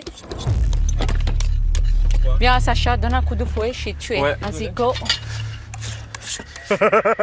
J'adore. Je suis Viviana Pisacane, j'ai 28 ans. Je suis italienne, je viens de Naples, donc napolitaine. Je suis chef propriétaire de mon restaurant franco-italien gastronomique à Lyon. C'est un restaurant familial, beaucoup familial. C'est ma soeur et mon beau-frère en salle. Il y a aussi mes parents à la planche. C'est moi et mon frère en cuisine. Ma famille, c'est ma force. La famille, c'est très important. Surtout pour nous, qu'on est italiens, on a des traditions qu'il ne faut pas trop bouger. Tu piace? È perfetto. Top Chef, c'est la chance de ma vie. J'attendais que ça. Je fais ça pour ma famille, je veux me battre pour eux. Décevoir ma famille, ça serait un gros coup dur. Je veux gagner. Je vais tout faire pour. T'es prête? Super prête, toujours prête. Née prête. Moi, je vais intégrer le concours, si possible, arriver même en finale. Là, ça c'est sûr. Perdre du temps sur la pâte à choux. Mais genre, ils me rendent zinzin, il faut qu'elle les mette au four maintenant. Il y en a 1 heure. Je pense que là, le travail qu'on s'est imposé, il est intense. On lâche rien. Parce qu'on a quand même envie de montrer ce dont on est capable. Ça va, c'est bon. Allez, parfait. Moi, je suis en train de bien mettre du papier sur les emporte-pièces. Ça va nous aider à ne pas faire coller. Si ça se colle, on ne va jamais sortir le dessert. Ça, c'est quelque chose de long. Mais moi, c'est putain de chaud au four. Il faut qu'elle mette les choux au four, là. Arrête, leur mets pas la pression. On dirait mal avec son pressé de pommes de terre. L'important, c'est qu'il souffle. Là, je mets très peu dans les emporte-pièces. Il doit souffler et il va prendre toute la place. Comme ça, on va avoir un beau chou bien gonflé, bien vide. Tiens, je te mets ça là au cas où. Hop. Bravo. Là, je vais le mettre au four, à peu près 20 minutes. Et la pâte, je la couvre avant de la mettre au four avec une casserole lourde pour qu'elle pousse vraiment à l'intérieur de mon emporte-pièce et qu'elle ne sorte pas. Là, les choux, ils sont au four, on est bien. On est bien. Là, moi, je me lance sur des noisettes en chouchou. Donc, je vais faire masser mon sucre à 121 degrés un peu à l'œil, on va dire, parce que je suis un cuisinier, donc voilà.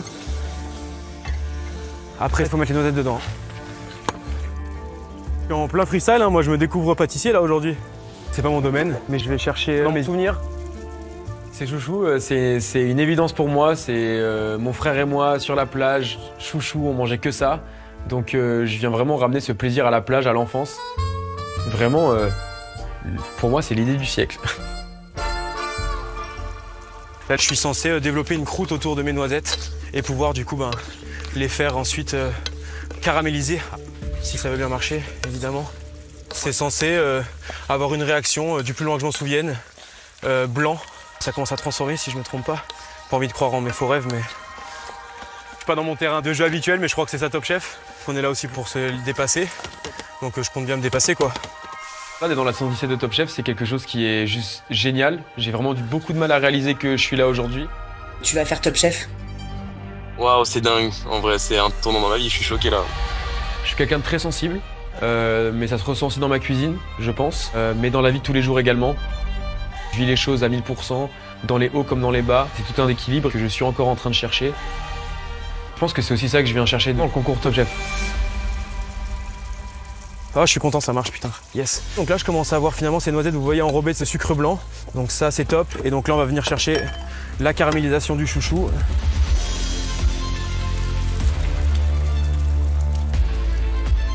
Parfait. Ah, il est content en tout cas, il a le sourire. Il est là avec ses chouchous. Tiens, Viviane, je lui dis, c'est bon. Ils sont bons, mes chouchous. 4 chouchous, goûte 6 chouchous. C'est super, c'est bien sucré. Ah, je suis content. Si on peut ramener ce côté waouh, comme dans Ratatouille, waouh, en fait je mange et j'ai une émotion de mon enfance, et bah alors on aura tout gagné, je pense que c'est ça le pari en fait. Ah, je l'adore, je le kiffe. Eh, Sacha, je t'aime mon frère. Ça me ramène à des souvenirs. Le gars qui criait chouchou, beignet, voilà. Moi c'est ça que ça me rappelle. Là les choux, On va les sortir là? Là, le chou, il sort, il est raté. L'épreuve, elle est morte. Hein, j'ai peur. Montre-moi ça, vas-y. C'est assez cuit? Attends, parce que là, c'est chaud. Ah, ça va. Ça va. Mais il faut vite le frire. Vas-y, fais le frire maintenant. Allez, attention. C'est la dernière minute. On peut le mettre dans la friteuse un peu. Mais non, mais là, c'est trop tard. Non. Si c'est pas frit, c'est pas baigné du coup. Ça commence à monter en pression là chez vous là, non? C'est trop tard là, il faut juste garnir avec les chouchous. Oh non! Fais le frire s'il te plaît. Ça m'inquiète beaucoup. Est-ce qu'un chou pas frit, ça peut être considéré un beignet quand même? Ça, on verra avec les chefs. 45 secondes. Je mets du confit d'algues. Allez, mais pas trop. La peur à vous. Ouais, grave.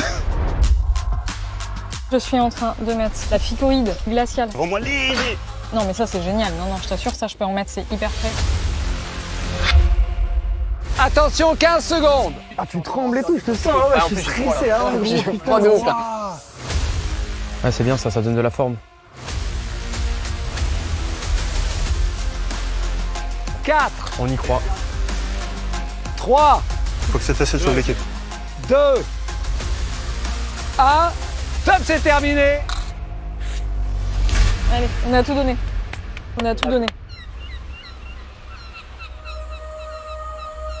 Cette dégustation devant nos 5 chefs et le grand pâtissier Geoffrey Cagne est plus que jamais décisive. Les rouges et les beiges sont à égalité. Ce duel déterminera donc quelle équipe se qualifiera. L'autre s'affrontera en défi éliminatoire et verra 2 de ses membres éliminés.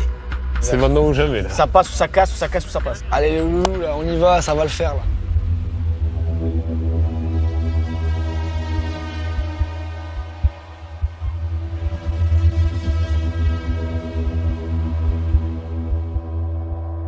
Alors, comment s'appelle ce plat? Ce plat s'appelle le millefeuille des mers.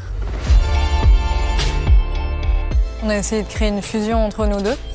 La gaufre, à bout, toi, ça te plaisait beaucoup. J'aime bien la gaufre. Et j'ai essayé de l'emmener un peu par chez moi et de lui mettre les pieds dans la mer. Donc c'est toi qui l'as amené à mettre... De l'iode, ouais, exactement. Il avait un peu peur au départ. Ouais, j'avais peur. Hein. Ah, ils sont morts de rire, c'est bon signe ça déjà. C'est vrai que la mer amène forcément au sel. Il y a quand même beaucoup d'algues. Donc est-ce qu'on va pas basculer légèrement un peu dans le salé? Je pense pas, mais... On sait pas ce qu'on va manger vraiment. Il y a une part de surprise aussi dans tout ça. Exactement. C'est hyper audacieux, franchement. Fallait oser. Hein. Je trouve que c'est appétissant, intriguant. Quand on regarde comme ça, on s'attend presque à une entrée. C'est peut-être une entrée. C'est ça la surprise. On y va?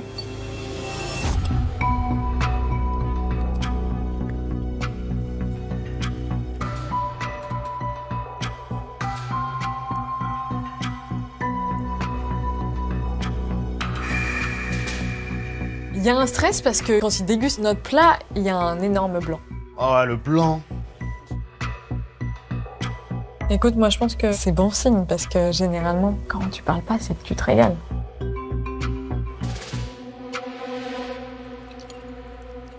On est vraiment dans la pâte à gaufrette pour le coup, plus que la pâte à gaufre. Ouais, on est plus sur un petit biscuit sec, sablé, un peu... J'ai presque un goût de langue de chat, moi. Ouais. Ah, là, il parle de petites langues de chat, les petites gaufrettes. Ouais, après, ils les ont amenés, ils avaient envie de les amener aussi. Hein. La figue, c'était quoi l'idée? C'était pour amener un peu de gourmandise. Vous êtes sûr que c'est une bonne idée? Vous n'êtes pas convaincu? Non, on aurait pu ne pas la mettre, mais bon, mais ça faisait un petit raccord de couleur avec la betterave aussi. Un accord chromatique. Pour moi, telle qu'elle a été proposée là, je suis pas bien certaine. Moi, je l'aurais attendu un petit peu plus travaillé. La figue, ça marche pas. Ouais. Après, le chiso, il met un petit coup de kick. Bon, les algues, je les ai pas trop eues, mais... C'est vrai que les algues, on les entend pas trop. Finalement, la bonne surprise, c'est le chiso. Moi, je trouve que ça donne beaucoup d'ampleur au plat. Et effectivement, peut-être la figue, tu aurais mis le petit condiment péchu dessus. Ah oui. On aurait l'impression que la figue est porteur d'un message. D'accord. Et c'est vrai que peut-être là, tout est un peu comme si on voulait faire une espèce de palette de démonstration. Il y a beaucoup d'informations dans cette assiette. Hein. Moi, je trouve que ça fonctionne mieux que ce dont j'avais peur, parce que c'est vrai que quand il y a 8 éléments comme ça, c'est qu'il y a quand même un doute. Oui. Mais c'est quand même pas mal fait, puisque finalement, on arrive à rebondir entre l'acidité, le côté très sucré du pralin, les petites feuilles là, qui viennent saler l'ensemble, etc., les petites algues. Moi, j'ai trouvé ça plutôt bon. Parfait, parfait. Moi, honnêtement, je suis agréablement surpris par ce dessert. Cette gaufrette est très bonne, très bien maîtrisée, très croustillante. Et on a vraiment quelque chose de gourmand. Voilà, le thème est respecté. Ça, c'est bon, ça. Bien. Je trouve que c'est une belle réalisation. Merci. Merci à vous deux. Merci. Ah ouais, je suis content, Franchement, ça sent bon pour nous, ça. Ça sent bon, franchement, ça c'est lourd, ça. On va voir. On est plutôt content. Je sais pas. Mitigé, mais c'est bizarre. Mais moi, je trouve ça très positif. La gaufrette, Pour moi, le côté iode avec... Pour moi, c'est incroyable. J'aurais pu le pousser encore plus loin. Tu vois, et pourtant, j'en ai mis davantage. Ouais, mais grave, c'est moi qui t'ai stoppé limite. Ouais. Mais non, ouais. On espère vraiment que ça va le faire. On est hyper contents. Ça va le faire. Sur une recette très risquée, il y a eu des beaux compliments. La dégustation s'est plutôt bien passée. Maintenant, on va voir ce que va faire l'équipe d'en face.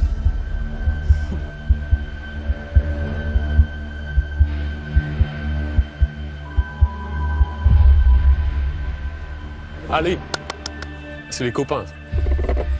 Alors, qu'est-ce que c'est? C'est sûr que c'est pas un chou parfait. Ah, c'est un chou. Et comment vous l'appelez, ce dessert? Le chou fleuri. Le chou fleuri. C'est pâte à choux. À l'intérieur, on a mis une mousse à la verveine. On a fait un gel agrodouce de framboise, des petits chouchous de noisettes et des fleurs. Ça, c'est un peu rappel à l'enfance avec les chouchous, le chou. Est-ce qu'un chou est un dessert de plage? On a voulu faire un beignet, on a voulu faire une pâte à choux frite. On n'a pas eu le temps de le frire en fait. Non, mais ferme-moi là. Et finalement, on a envoyé le chou classique tel quel quoi. C'est un chou garni, comme un beignet. C'est un chou garni, voilà, comme un beignet. Mais en fait, ils ont voulu faire l'esprit d'un beignet, mais avec une pâte à choux. Voilà. Voilà, c'est ça. Beignet, chouchou. C'est ça. Voilà. Ben oui, bien sûr. On y va, on regarde quand même. Ah là, il faut que le goût il soit au top du top.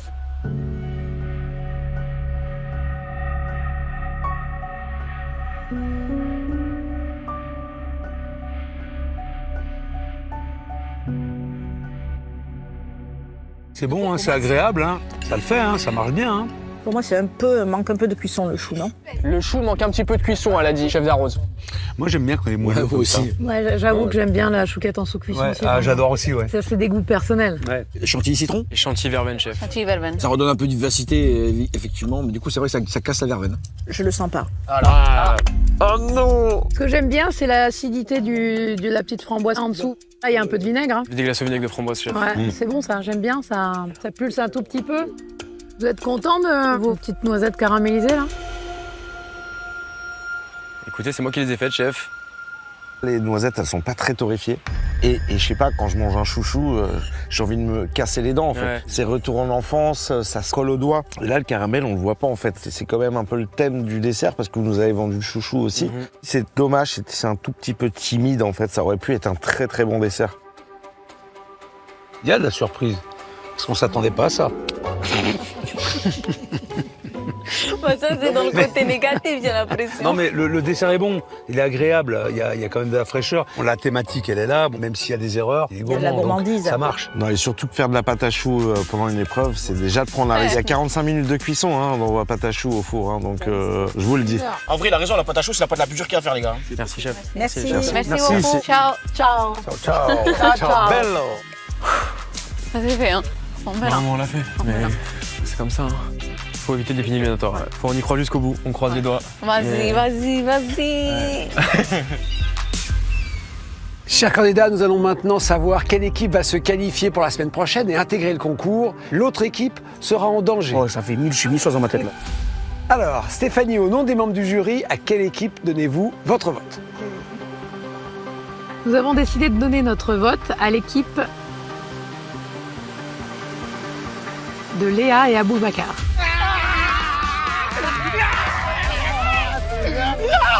C'est bien, mon gars. Ah, c'est bien. On a trouvé que vraiment cette petite gaufrette était très réussie, très régressive, ça faisait appel à plein de souvenirs. Donc c'était pour une première épreuve une très belle réalisation. Léa, Aboubacar, Théo, Dylan, vous êtes qualifiés pour la semaine prochaine, vous intégrez Top Chef.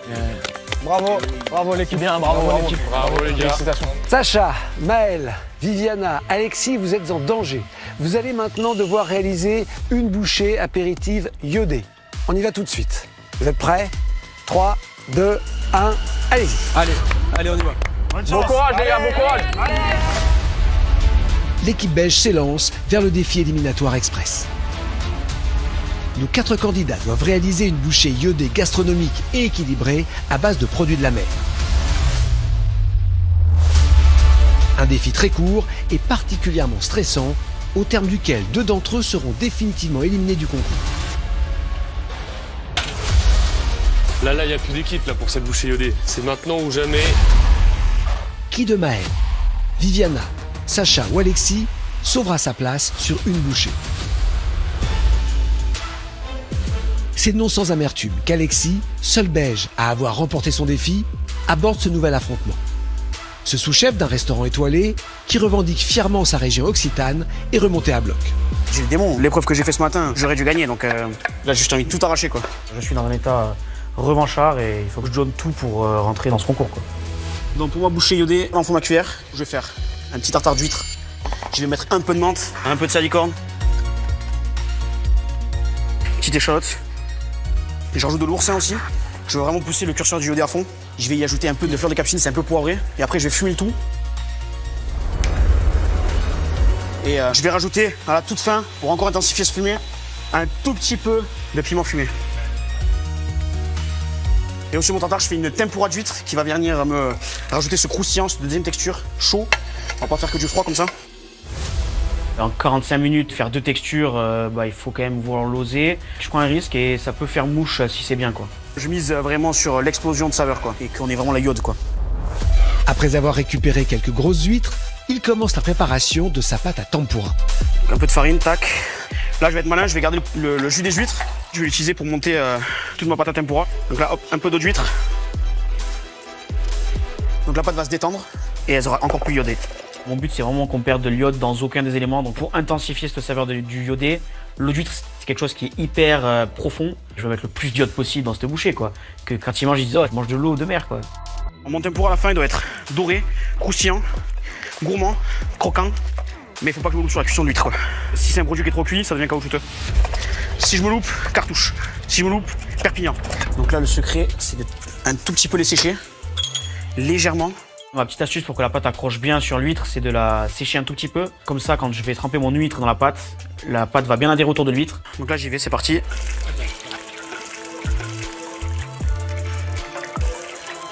Là, je vais les enlever. Hop là.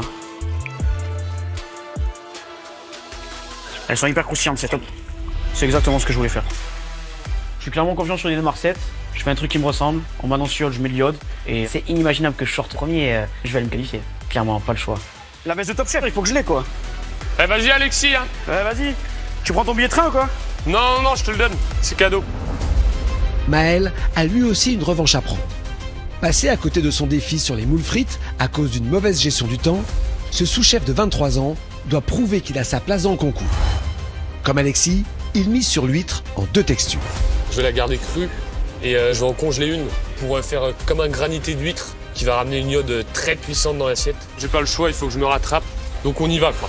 Là cette bouchée iodée, c'est la bouchée de ma vie. Là je dois pas me rater, il faut que je m'arrache. Il faut que même aux yeux des chefs, je montre vraiment ce que je sais faire quoi. Donc je me réveille et je tape dedans. Alors ma bouchée iodée, je vais la présenter dans sa coquille d'huître. Donc j'aurai dans le fond de la laitue de mer. Je vais hacher très finement à cru et je vais hacher quelques groseilles aussi avec. Pour faire comme un petit tartare qui sera bien frais, bien assaisonné. Et après, pour ramener un côté très doux et très rassurant, je vais faire une crème échalote. Par-dessus, j'aurai mes petites huîtres crues. Et avec ça, j'aurai du coup mon granité d'huître. Ce granité d'huître est l'élément star de la bouchée iodée de Maël. Il prend un gros pari à tenter de le réaliser en si peu de temps. Mais une nouvelle fois, ça n'a pas l'air de lui faire peur. Je me mets directement là-dessus pour que ça prenne en cellule et que ça prenne rapidement parce que sinon, ce sera pas un granité quoi. Cette huître congelée, c'est un très bon parti pris parce que ça va rajouter une iode extrême sur ma bouchée. Mais le risque, c'est qu'elle prenne pas. Pendant la prise au froid, Maël enchaîne avec sa crème échalote. Je vais les suer vraiment sans coloration. Là, je vais mouiller ma crème échalote avec un peu de crème, un peu de lait. Donc on essaye vraiment d'avoir un truc hyper doux. Ça va être très gourmand, ça va bien enrober la bouche pour vraiment avoir ce côté rassurant.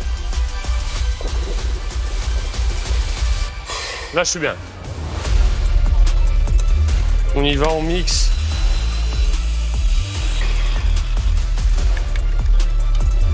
Donc là, je le passe au chinois pour éviter les petits morceaux dans la préparation un peu désagréable. Donc là, je suis content, j'ai une belle texture. Tac. Il est très bon. Il est comme je le voulais. On a le bon goût d'échalote. Donc ouais, c'est vraiment top. Là où je pense que ma bouchée va faire la différence, c'est que j'ai un bon équilibre de iodé, la douceur de l'échalote et le petit côté peps de la groseille. Là, je suis bien. Je suis assez confiant.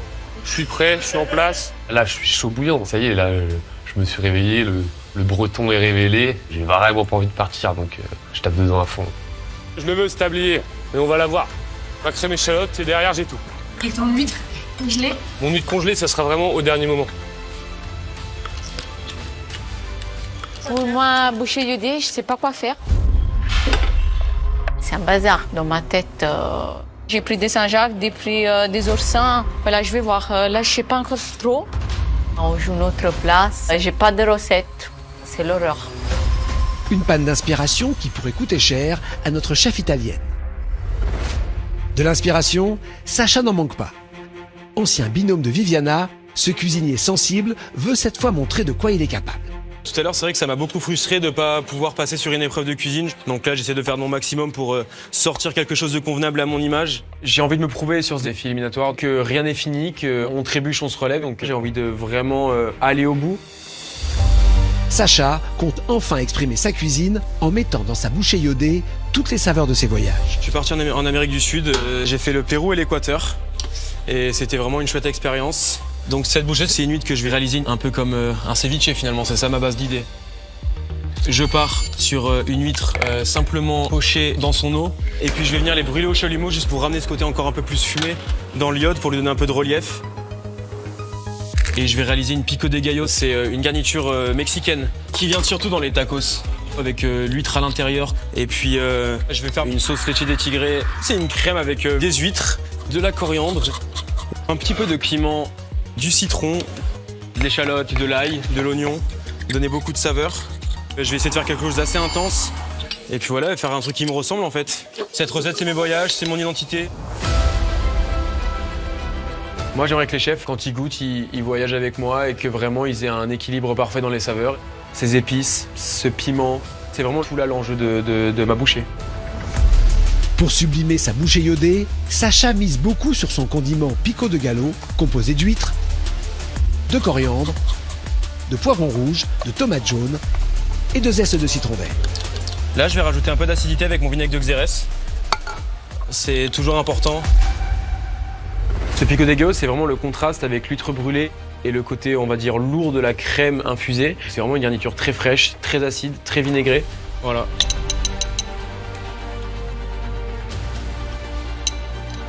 Ah waouh, c'est pas du tout iodé.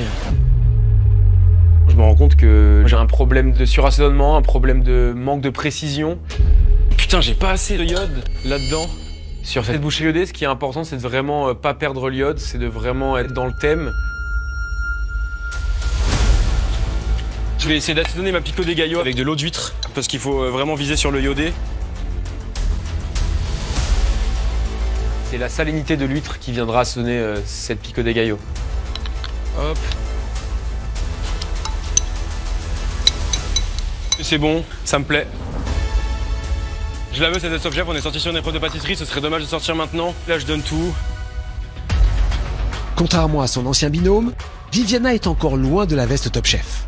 Celle qui n'a pas digéré son échec sur le défi du goûter de plage va devoir rapidement se ressaisir. C'est dur pour moi, accepter que j'ai perdu, c'est dur. Après, j'ai encore toi jouer là, on va essayer de tout donner. Pour ma bouchée iodée, j'ai une idée. Je vais mettre au fond des petites crevettes avec tout le carapace. Dessus, je vais faire une tartare de Saint-Jacques avec de l'estragon, du citron, des huîtres, de la ciboulette, un petit peu d'œuf de poisson, un peu d'huile d'olive parce que quand même je suis italienne. Et dessus, je vais faire une mayonnaise iodée sans œuf. Pour préparer sa mayonnaise iodée, Viviana mélange de l'estragon, de la ciboulette avec des huîtres, des oursins et du corail de Saint-Jacques coupé finement. Avant d'y ajouter de l'huile d'olive et de mixer le tout. J'ai pris que des produits iodés, je l'ai mis dans table. Cette mayonnaise, ça va rapporter beaucoup de mer, ce côté iodé poussé à fond. Je pense que c'est ça qu'ils recherchent les chefs. Là, je rajoute un peu de citron. Franchement, je ne peux pas me louper sur l'assaisonnement. Sinon, niet, fini. L'estragon, les oursins, les huîtres, corail, c'est vraiment beaucoup d'éléments. Et si on met trop de citron, ça peut être trop acide. Si on n'en met pas, les chefs ils peuvent ressentir que c'est pas assez du peps. Très bon, super. Ça c'est iodé, hein. Plus iodé que ça, j'aurais pas pu faire. Je sais qu'il y a une intensité de goût, donc je suis trop contente. Je croyais plus au moins, et là je vois que tout revient, tout c'est possible. J'espère que je vais toucher le rêve Top Chef. Il est hors de question que ça soit ciao. Forza Italia toujours. Allez, attention, dernière minute. Ok, on y va. Maël doit de toute urgence récupérer son granité d'huître en cédule. Fin de chrono dans 1 minute. Dépêchez-vous. Alexis, je te pète à ton chalumeau. 2 d'entre vous vont être éliminés à l'issue de la dégustation. 30 secondes. Allez, attention, 15 secondes. On y va. Dépêchez-vous, attention. Ah. Allez, 3, 2, 1. Top, c'est terminé. Putain, fais chier. Il était pris, hein. Il me fallait juste le temps de le râper dessus et c'était bon. Place à la dégustation de vos bouchées iodées.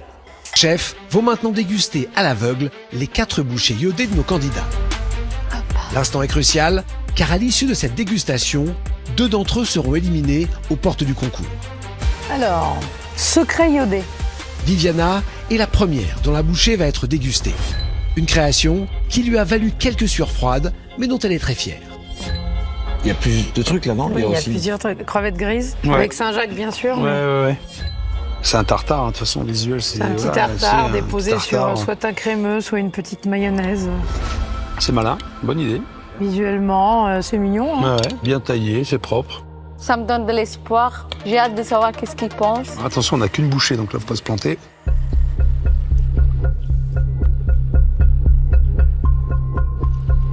Ah, ok, c'est pas mal. J'aurais bien décortiqué la crevette grise quand même. Hein. Moi aussi. Ah, c'est pas gênant, les crevettes, tu manges tout, Moi aussi, je mange tout. Oui, mais pas là. T'as une mâche quand même très délicate de la Saint-Jacques quand tu te pars sur la carapace de la crevette grise. Ouais. Mais c'est bon. Par contre, c'est bon. Il y a de l'oursin dedans. Il y a l'oursin, le chef il a trouvé. Moi, il me manque juste peut-être, tu vois, 2 ou 3 grains de citron caviar, d'acidité. Ouais, voilà. On est en tout cas dans la thématique qui est demandée, bouchée iodée. Bon, après, c'est sûr que t'as pas le risque de la cuisson, là. Hein. Du coup, il n'y a rien qui est cuit. En même temps, c'est pas ce qu'on leur demandait. C'est très bon. Ouais, je suis trop contente. J'ai les larmes aux yeux, là. J'arrive même pas à parler. Je me voyais déjà dehors. Après ça, j'ai un peu d'espoir. Tout c'est possible. Vas-y, vas-y, vas-y. Place à la bouchée de Maël. On y va, verdict. De nouveau pris par le temps sur ce défi, il manque à sa bouchée iodée son granité d'huître. Le reste de ses préparations suffiront-elles à séduire les chefs? Sur l'algue. Entre le titre et ce qu'on voit, il y a un petit côté intriguant. Avec une présentation, somme toute, classique. Elle est plutôt sympathique, quoi. Hein. C'est très appétissant. Ouais. Là, je suis content déjà pour l'instant. C'est un très bon premier ressenti. Est-ce que ça va pas manquer de texture, peut-être? Faut voir. Oh, ils font peur.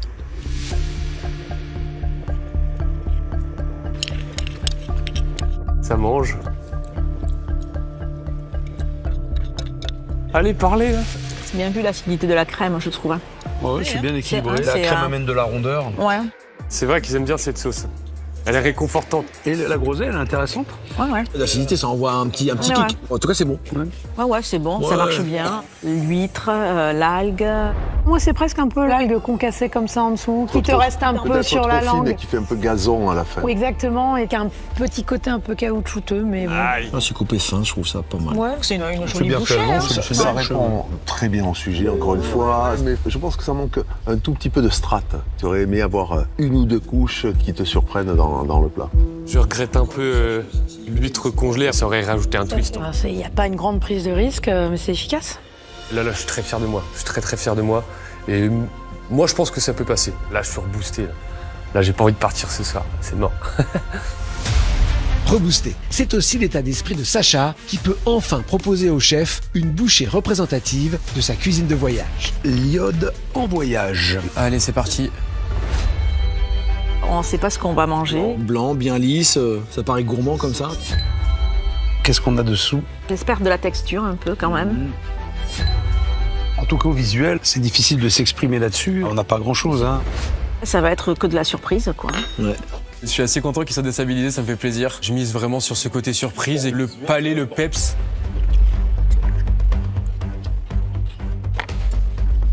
On s'attend pas à ça, hein. C'est vrai que moi je m'attendais pas à trouver du poivron dans cette préparation. Il y a du poivron dans la pico de gallo, ouais, exactement. Je l'apprécie au niveau de la texture, mais je ne le comprends pas au niveau du goût. C'est puissant, hein. C'est une bouchée qui est en force, quoi, hein, qui manque un petit chouille d'équilibre et d'élégance. Ouais, c'est trop puissant peut-être, trop déstabilisant. C'est pas mauvais, hein? Non, c'est bon. Non, c'est bon. c'est bien. Est-ce qu'on a le côté iodé là voilà. La longueur, c'est pas du tout l'iode, c'est le poivron. Non, exactement. T'as le côté un peu oignon, ail, poivron. Le piquant, le piquant de l'ail. Et en fait, c'est ça qui t'amène toute la puissance, toute la brutalité presque. Et l'iode passe derrière. Et on perd le iode, ouais. Eh ben, l'iode est en voyage. Elle est parvenue. Voilà. Pas si mal que ça, quand même.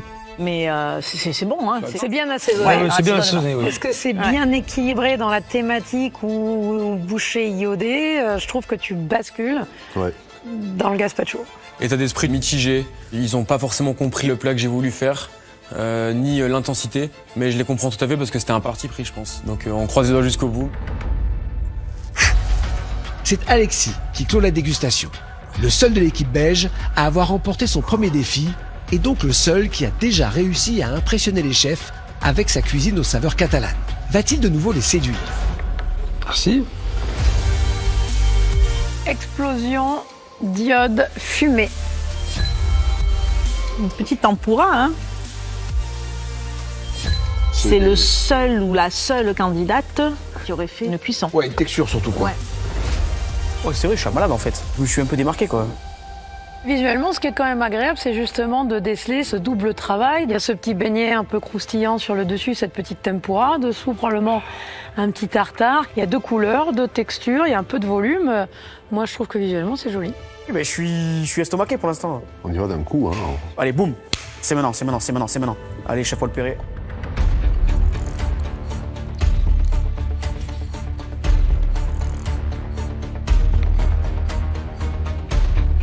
On a le petit goût fumé un peu, hein. Pas très prononcé, mais... Et voilà, ça a attendu. Le fumé, il y était. Mais c'est pas un peu du piment fumé? Parce qu'il y a un piment derrière. En tous les cas, moi je trouve que c'est bon. La tempura est réussie. Incroyable. Chef d'Arros, si j'aurais une brigade, je serais allé avec vous juste pour ça. Qu'est-ce qu'il y avait dans la tempura? Moi je dirais de l'huître. Ouais, de l'huître aussi, mais je suis même pas sûr. En tous les cas, là, on a un vrai jeu de texture, je trouve, hein, entre la tempura et ce qu'on trouve dans le tartare. C'est compliqué d'identifier ce qu'on mange, hein, quand même. Hein. Non. Oh, Seigneur. Je voulais pas entendre ça, quoi. De la Saint-Jacques?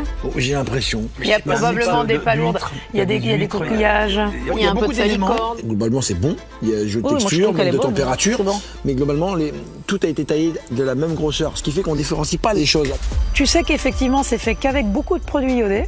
Oui. Est-ce que l'iode ressort suffisamment au vu du taillage, de tout l'assaisonnement qui a été fait? Je suis un peu perturbée, en fait. Moi, pas. Ah, ça fait débattre, hein. Ça fait débattre de malade. Après, si c'est un ou une candidate qui continue, il y a des petits ajustements. En tout cas, c'est intéressant. Ouais. Le verdict, c'est mitigé et j'espère que ça va passer, quoi. Je vais prier le Mont Canigou, la boîte sacrée des Catalans, quoi. C'est l'heure du verdict. 4 candidats, mais seulement 2 places qualificatives pour intégrer le concours Top Chef. Là, dans les 5 chefs, c'est une pression énorme, quoi. J'ai le cœur, il va exploser. J'ai aucune idée de quel va être le verdict. Tout peut arriver. J'ai le cœur, il va sortir tellement il bat fort. Je suis stressée. Je voudrais juste savoir si j'ai ma veste ou pas. J'ai encore tellement à montrer, tellement à prouver, tellement à donner que c'est pas possible que ça ne le fasse pas. Et voilà, on va voir. Alors si vous le voulez bien, nous allons tout de suite connaître la première place. Parce qu'il y a eu unanimité. Je suis stressée de ouf. Alors la bouchée que l'on classe en première position ce soir est Secret iodé. Oh waouh, merci. Oh putain, top. C'est Viviana. C'est génial. Merci, ça fait très plaisir. Bravo. Oh là là, c'est mon plat. C'est incroyable. J'ai ma place en top chef. On y va, on y va, on y va. C'est juste le début. Je m'attendais pas du tout. C'est incroyable. Écoute, on a trouvé une bouchée qui était quand même très équilibrée, très bien réalisée. On a tous pris beaucoup de plaisir à déguster cette petite bouchée. On a été unanimes. Bah, en tout cas, merci, c'est un honneur, vraiment. Merci beaucoup. Stéphanie, vous allez tout de suite nous dire la bouchée qui termine en 4e position que vous ne retenez pas. C'est Iode en voyage. C'est moi. C'est Sacha. Il nous a manqué de l'équilibre dans cette bouchée. L'omniprésence du poivron, les goûts très marqués, très forts qui venaient effacer un peu la délicatesse de cette petite crème iodée qui était sur le dessus a vraiment fait pencher la bouchée dans quelque chose d'un peu brut. Et malheureusement, ce soir, ça passe pas. Merci, bah écoutez, je suis navré de ne pas avoir honoré vos palais ce soir. Mais j'ai passé une vraiment agréable journée et puis c'était vraiment une découverte pour moi d'être ici et de vous rencontrer tous, même les candidats. Je suis déjà tellement reconnaissant d'avoir fait tout ce parcours-là. Moi, je regrette rien, je suis juste... c'est que du bonheur pour moi aujourd'hui, ouais. Merci. Ça va jouer, vous l'avez compris, entre Alexis et Maël. Quelle bouchée n'est pas retenue dans cette épreuve? C'est sur l'algue. C'est Maël qui a fait cette bouchée et qui est éliminé. Je suis très déçu de partir parce que c'est sur cette épreuve qui m'a vraiment tenu à cœur et en tout cas je suis fier de moi. Merci à Maël, merci à Sacha de ce court passage dans le concours. Merci. Bravo. Merci à tous. Ça veut dire que Alexis se qualifie. Et voilà, ça y est, elle est là, elle est là. On y est et il va falloir tout casser maintenant. Pour vous, le concours ne fait que commencer. Merci.